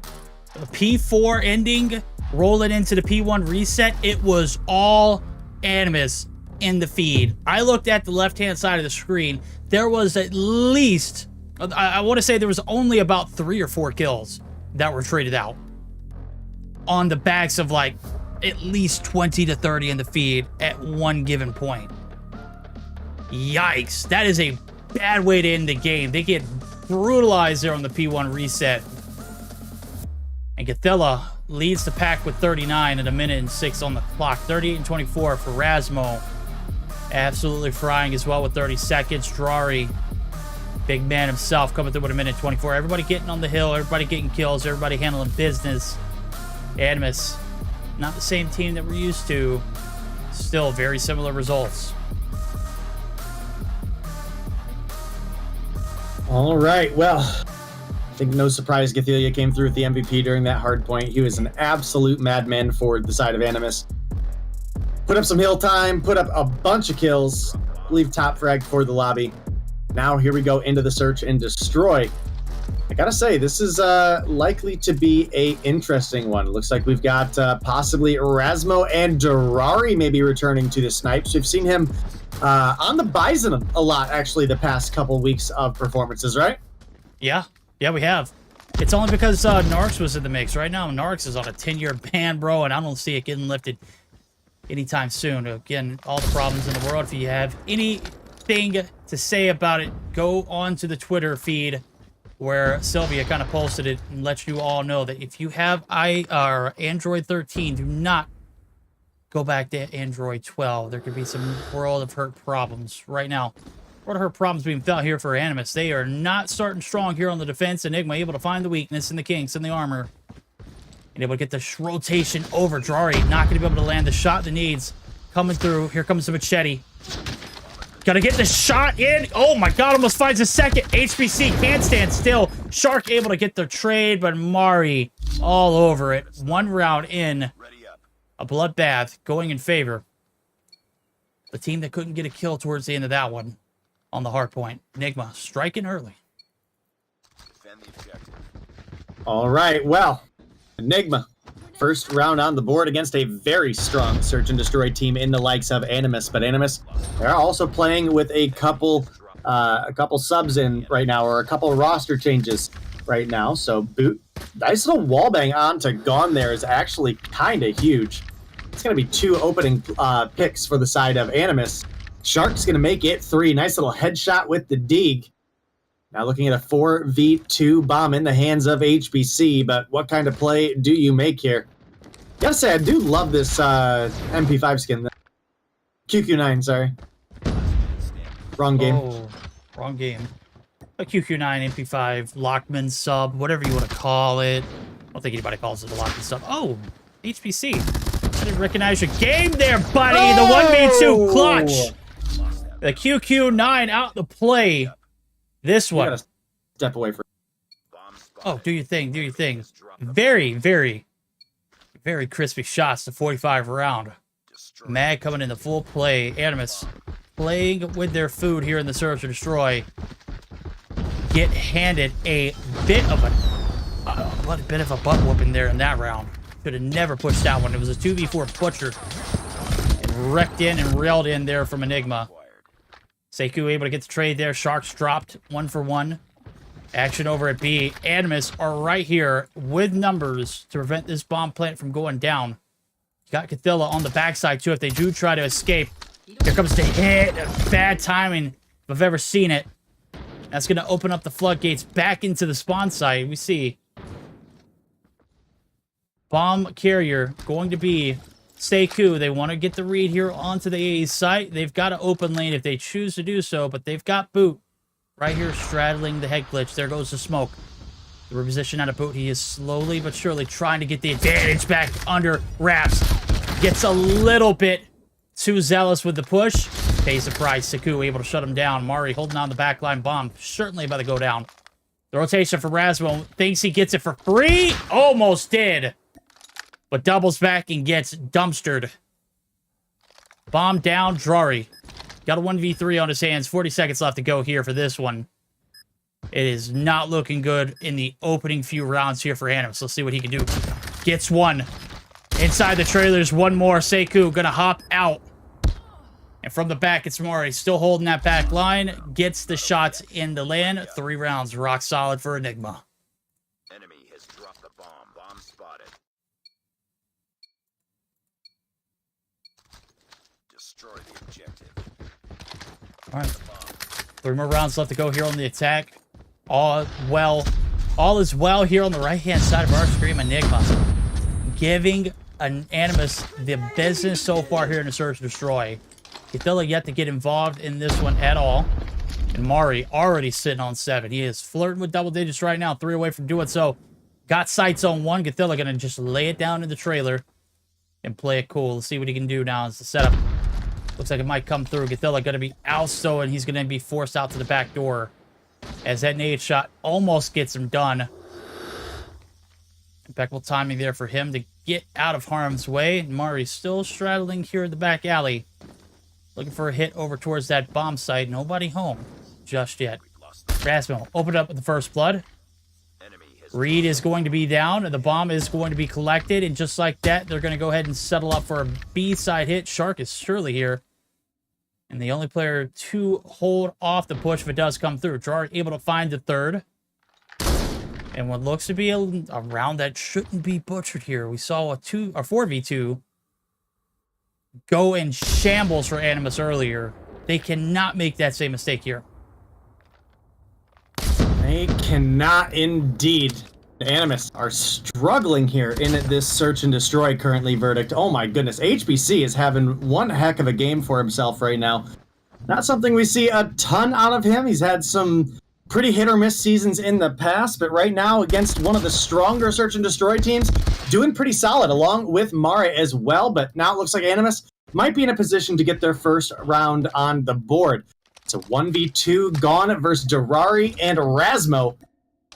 Bomb push is starting to come through, and, well, Mare comes around the corner right into the grenade of Rasmo. Going to be a 1-3 lead, still in favor of the side of Enigma.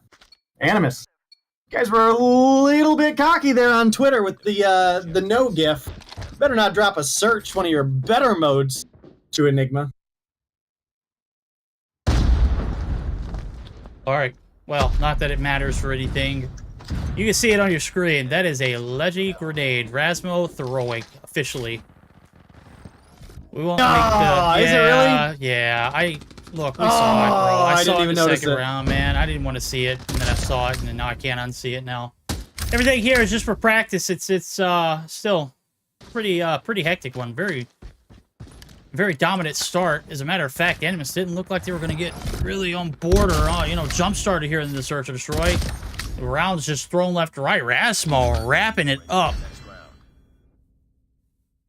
And the DQ going to be official. God dang it, Bobby. Rasmo. Rasmo, Dang yeah. it, Rasmo. Oh! Well, big yikes. Miss, I guess, do confirm drop a map. Yikes. Well, yikes. Yikes is definitely one word to say. I'm saying a lot of other words, Dave. Listen, I know you were looking forward to go to the beach, homie. I know you were. I'm still going, but I want to go now. I know. That's I know you want to go. But looking like a game 3 might be under our way. Lots of stalling going on at the beginning of this round. We did have first blood come through onto Durari, but not a whole lot of answer back yet. Smoke's down mid. Rasmo going to get that information. Bomb is pushed up, and that's going to be Etsy with a free one. Now more smokes out. Enigma should get the plant here. Gathia, he's coming. Finds one. Doesn't find the second. That's rough. Oh my god. Mari is peak freaking form, bro. Shark.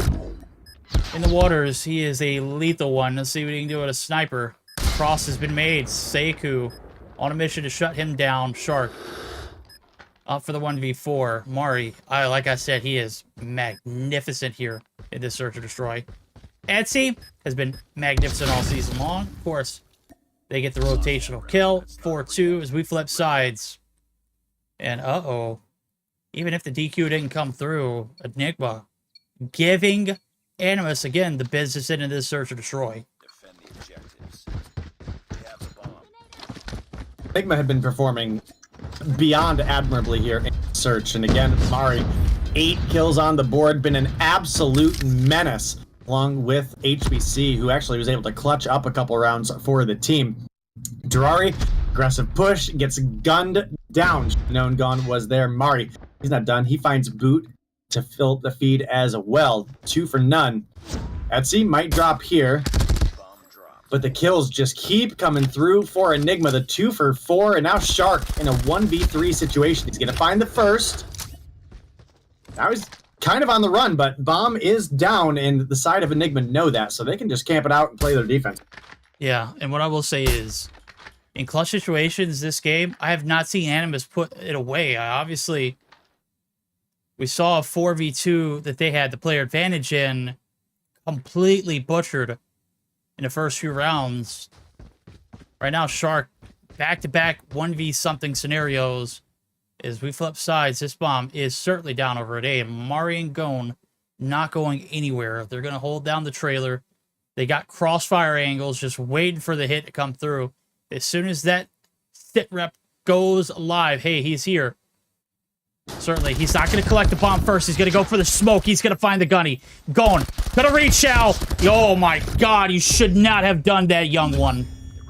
Shark sends him to oblivion.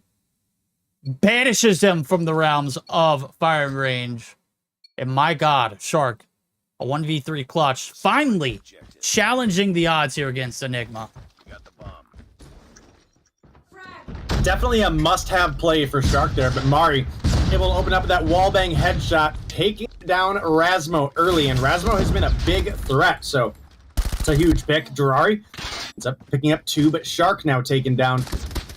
2v3 situation for the side of Animus. Boot able to come through for 1. That's going to make it a 2v2. Bomb is down. I don't know that Enigma have that confirmed, but Gone is going to confirm the kill onto Durari and onto Boot. Okay. My goodness, that slide was nasty. Oh, he's pissed off from last round, bro. He couldn't clutch it up against the icy Shark boy. That water frozen solid after that round. Gone, though. Redeems his name. Wins 2 huge gunfights against 2 Titans of Terror on the left-hand side of the screen. Round going in favor. Inching us that much closer to our game 3, regardless of that DQ. As I mentioned it earlier, this one very much so in control. It is not even close. Well, it's close, but statistically speaking, Enigma have been pretty damn good here in the search and destroy. 5-3 is the round count. Rasmo finally getting heated up. Gothilla getting involved here later on is big, but Mari has been astronomical here in the search and destroy. Round's corner gets shut down. But, again, 5-4 lead still in the hands of Enigma, not as comfortable as it once was.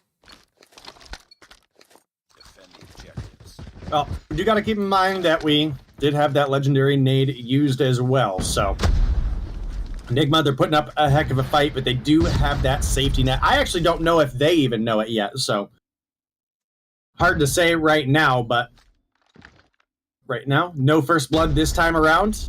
Mari's been actually super solid on picking off players right off of the hot spot beginning of these rounds.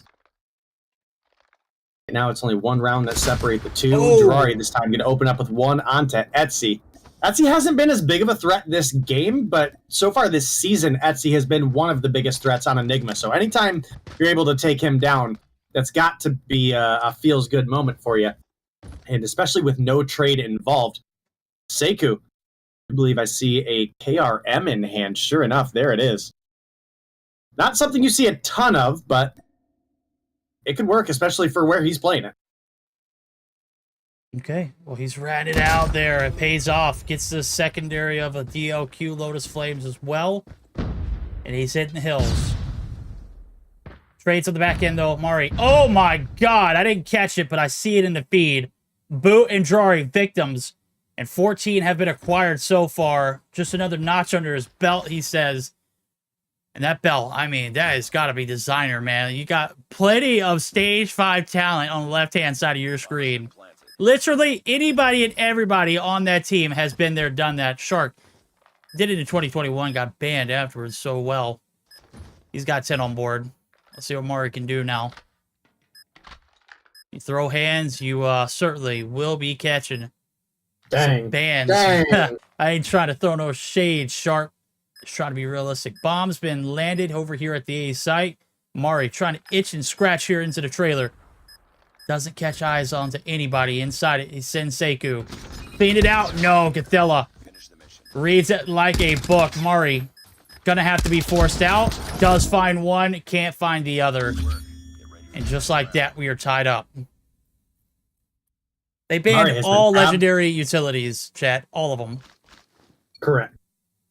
Mari's been super crispy with the snipes here this game. I mean, even just that one at the end was quite a solid pickup. Unfortunately for him, Shark was making the rotation down A long to confirm and takes him down. And now, just like that, we're all tied up 5-5. Question for Enigma here is, are you guys going to be able to close things out without the need of the DQ?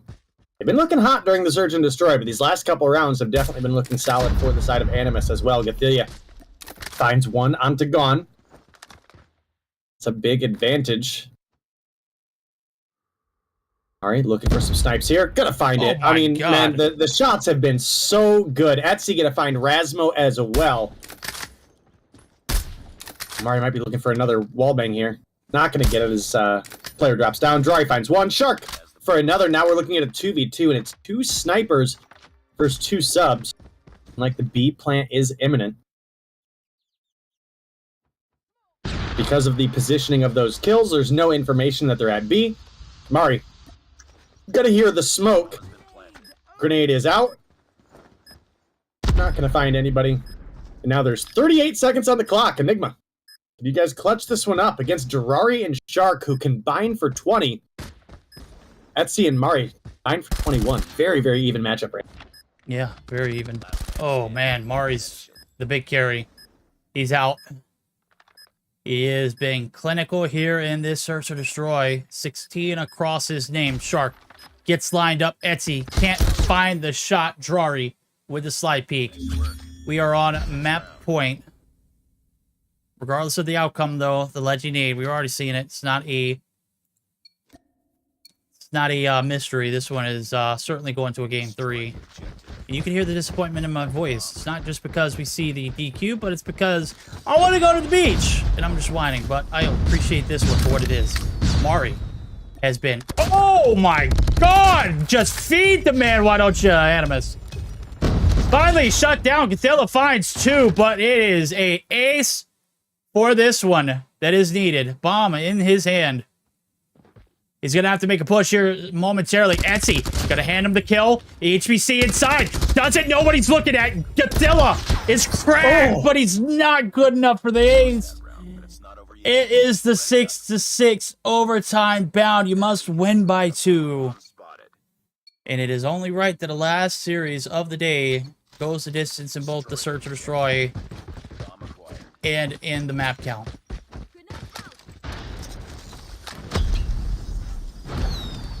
You know, Verdict, I absolutely feel you. I can hear it in your voice. Yeah. Oh goodness, Etsy. We're in Spain, buddy. One on Gathelia there. That's a big pick, but Rasmo right here for the refrag. Yeah, 1-for-1 overall.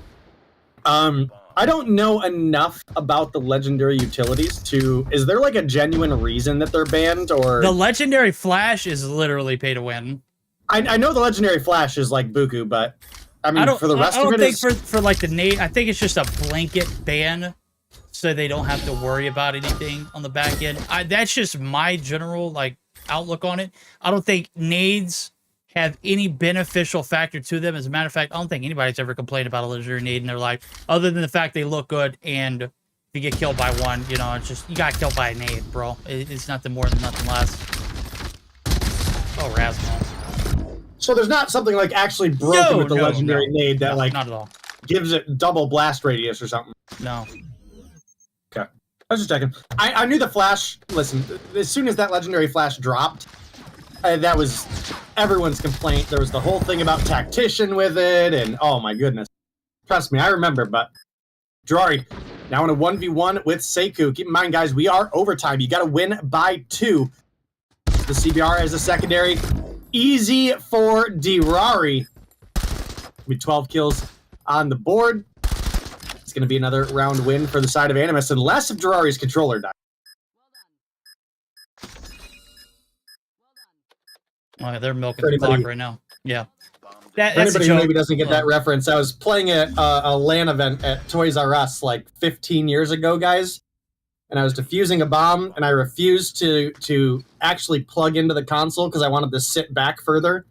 And my controller died while defusing a bomb in Search and Destroy.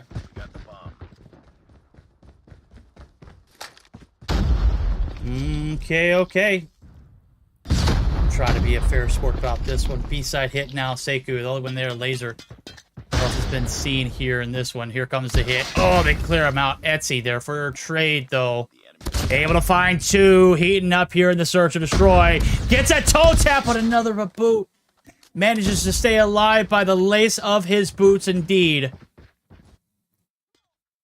And Mari's still alive. He's got 20 on board. Day. This one certainly getting crazy and hectic. Oh, he can't hit the shot. Boop. Drops it. Gone. God dang it, Bobby. 7-7. We're tied up yet again. I'm done, bro. 39-round search coming your way? No. No, hell no. I will end stream, chat. Y'all just have to find out on Twitter. 430 hits. I'm out of here. Yeah, I'm out of here. I'm clocking out. All right, well. Sekou pushing on up, going to become victim to Drari. Oh, gone with the check. Oh my goodness. One of those moments where Drari, I almost had to give credit for the trigger discipline, but it ends up costing him everything. And that's a swift round coming through for the side of Enigma. Now lead 8-7. Can they close things out here, or will Animus find a way to bounce back? Let's see if they can close it out here, chat. Enigma flirting with success. One round away from doing it. They won the attacking round, which was their downfall last time. Let's see if they can win a defending site. A little too aggressive for their boots. Indeed, it was. Side of Animus selling the bag last round. Also sold the bag with the DQ as well coming through. And they've kind of embraced it so far. We're just having a little bit of a challenge here on the back end now. Closing this one out. Enigma just not able to close it out per se. And look at Rasmo. Rasmo's literally inside the trailer with two players. He's going to get gunned down, man. Good night. Trezo coming through a Drari. Oh my god, he finds it too. I didn't get there fast enough to catch go and drop. And we might be seeing another round here as long as this man's alive. Well, I gotta say, I don't know Rasmo as a sniper on the offense, why he's pushed up so far into trailer by himself. But Gethilia able to come through for one. Mari does take down Jirari. That leaves Sekou and Mari last alive. My goodness, Mari's on 22 kills, by the way. Oh make it 23. Goodness, off the corner and finds 23. Oh, God. Oh, man. What kind of gamer substance is he on today? Kind of gamer substance that keeps me in my chair and not on that beach. You know, son of a gun. That wasn't the setup I was setting it to, but... Oh, no. They're on that, let's smoke Animus pack. Both teams selling the bag here. 8-8. This one not done yet.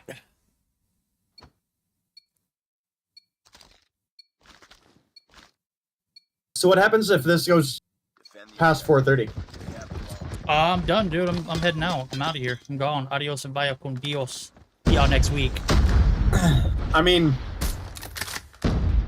are you leaving the stream live and I just YOLO it for the rest of the broadcast? No. And hope your emulator doesn't crash? No, I'm certainly going to close stream down and say, hey, you guys are gonna have to read Twitter. All right, well, works for me. Because right now we're just wasting time. We're literally in a game that doesn't matter at all because we've already banned or DQ'd for legendary nade usages. We're just watching it for peak content, right? And yeah, these guys I mean, are playing I was gonna say you could probably message Animus and be like, "Yo, you guys know you DQ'd, right?" But I at the same time feel like they're probably just taking this opportunity to get that extra practice, you know? Maybe we're going for all-out kill records. Mar absolutely putting in the work here.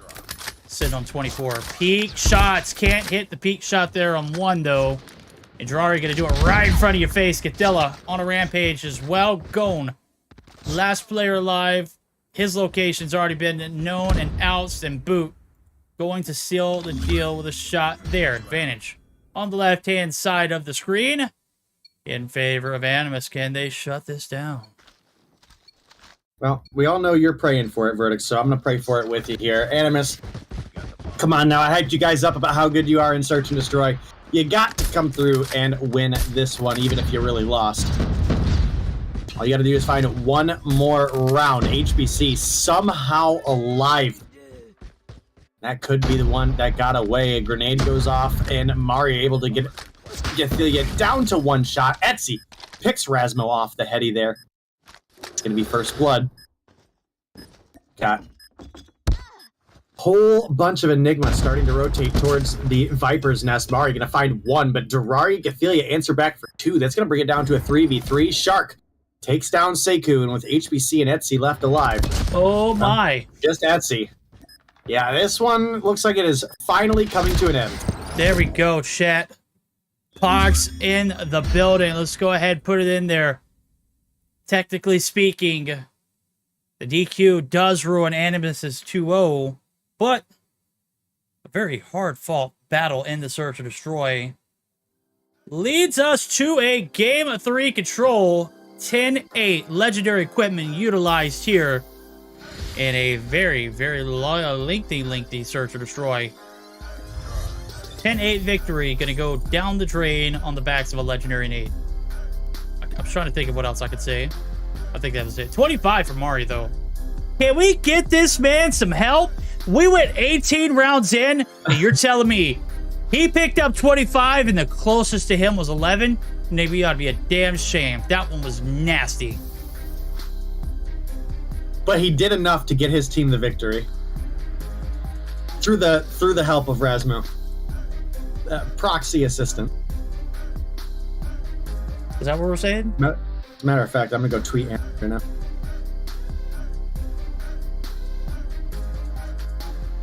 Where'd it go? There it is. There it is. There's the no. What is Rasmo has a Twitter, right? Oh, there it is. So. Rasmo CODM.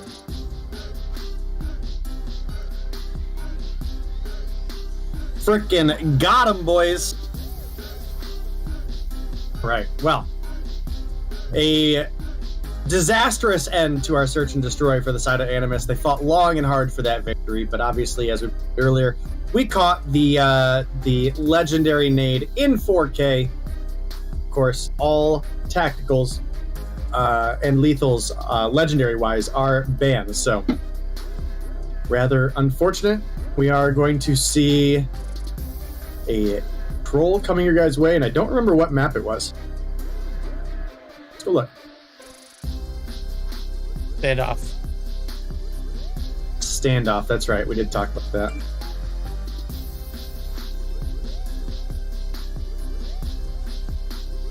All right. Well, rather unfortunate, but hopefully our players will get readied up soon so that we can get you guys into the next match and we can get Verdict onto that beach with his family. Oh, I'm in shambles. I made your tweet. I made my tweet. I just posted a DQ picture. That was it. That's all I needed to do. Chat this one.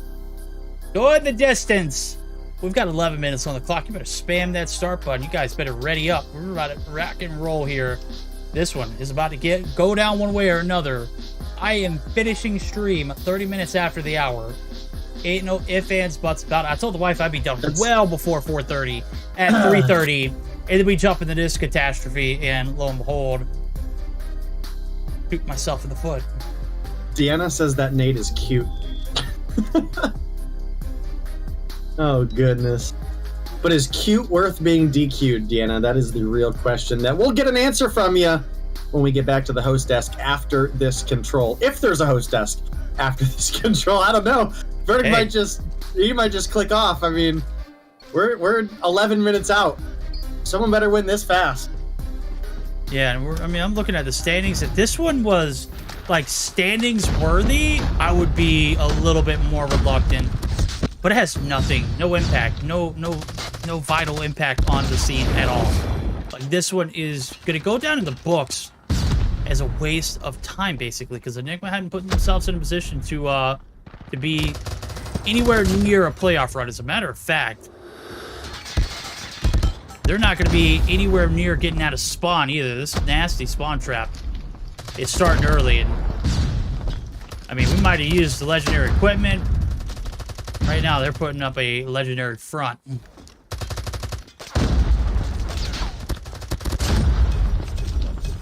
All right, well, 10 for 8 right now as kills continue to roll through. Of course, jump through and make sure everybody has updated their classes. Does look like both Jirari and Rasmo have fixed those classes, so that is good to go. So no DQs this time, chat. We're going to get all the way through this game. We're going to get Verdict onto the beach. Let me tell you, chat, Verdict deserves a little bit of beach time. This dude works so hard for the COD mobile scene and does not get recognized enough for everything he brings to the table. So, need to get him that break. Looks like the kills are coming through. We're still at a 1 life lead for the side of Animus. We did get 1 tick of progress onto B, but doesn't seem to be enough to get the second. 28 seconds to go. This one's still a toss-up on who's going to win. Yeah, it is. Looking at it, if you're Enigma, this is a W, bro. You managed to keep it close. You start off in the blender. I think you're going to end in that same blender as well. Pulling out the snipes. Inside the spawn we go. Mari trying to get out. Can't get anywhere. And they are out of respawn. Seku, one of the last few left. He's going to get dropped. HBC, the last hope. Can he clutch it up? 1v6. It's a little bit of an extended search and destroy. Okay. Hops the hill, though. He has no time, and that is going to be not the best way to go. Rounded up and shot down in cold blood. First round in, the defense stands strong. All right, well, we obviously know how standoff works. There's plenty of opportunity for the offense to come through with a victory here if they're able to safely get into that cubby, especially if you've got an operator available. So for the first round, it can be a little bit more difficult. Once you get further in, you've got operators, you've got potentially streaks available. It can be an absolutely disgusting hold on that site. Looks like Jirari going to find one on to gone there. So far, even. First tick does come in on the B. You can see Boot pushed on up into that head glitch. He's going to find one. The only other option to get to this hill, guys, is from Main Street, where hopefully your team is defending you. Gone. Going to come through. Boot picking up that kill. This looks like the B capture is about to come through. The flash does come. Etsy almost gets gunned down there. HBC going to slide through. HBC going to lose his life as well. Streaks starting to build up for Boot here. Predator missile going to come through for 2. Oh my god, got both of them out of the building. Oh man. We're in shambles. They might be able to close it out here. 1 tick of progress already going through. Plenty of lives to do it. Let's go ahead and hop over to Animus, see if they can get the job done. Deli. Dead. J'ai le grand Mac à faire. Deux gardiens, les gars. Y'en a un qui va les grammes. Deux gardiens. 3 qui vont gramma. J'arrive. Encore un garden. On a pas statue, fais gaffe, on a pas statue. Top gramma. Night side. Un top gramma. Top market. Bottom market. Market un HP boot. Il est côté gauche. Encore un. Top gramma les gars. Encore un bottom gramma les gars. Jump. Dead, 3 dead, encore un, nice. GG. Easy. Allez, go finir. Okay, comms are electric. They shut it down 2-0. We might be looking at a clean sweep. We might be getting out of here before 30 minutes after the hour, chat. Only one more round needed for Animus to shut it down. Yeah, I think Animus heard you say, I guess you guys are going to have to find out on Twitter, and they were like, nah, we're going to end this now. But Jirari up with first blood here, and it's Animus back on the defense. Jirari good for 2, but Mari able to answer back with 2 of his own. HBC been having a pretty good day here for the side of Enigma as well. Hunter Killer is out by Boot. Now the Gravity Vortex is popped. Might have been a bit of a waste there. Immediately gets dropped. Did get a shot out, but it's not going to find anything. And Mari, with the Annihilator out, going to miss 2 easy shots there. But some big kills coming through for the side of Enigma right now. They've been pretty decent. They've maintained a little bit of advantage on the life count. They got 1 tick of progress in. Enigma trying to keep the dream alive. Let's go ahead and dive down there and see what those warlike comms sound like for our last listen in the series.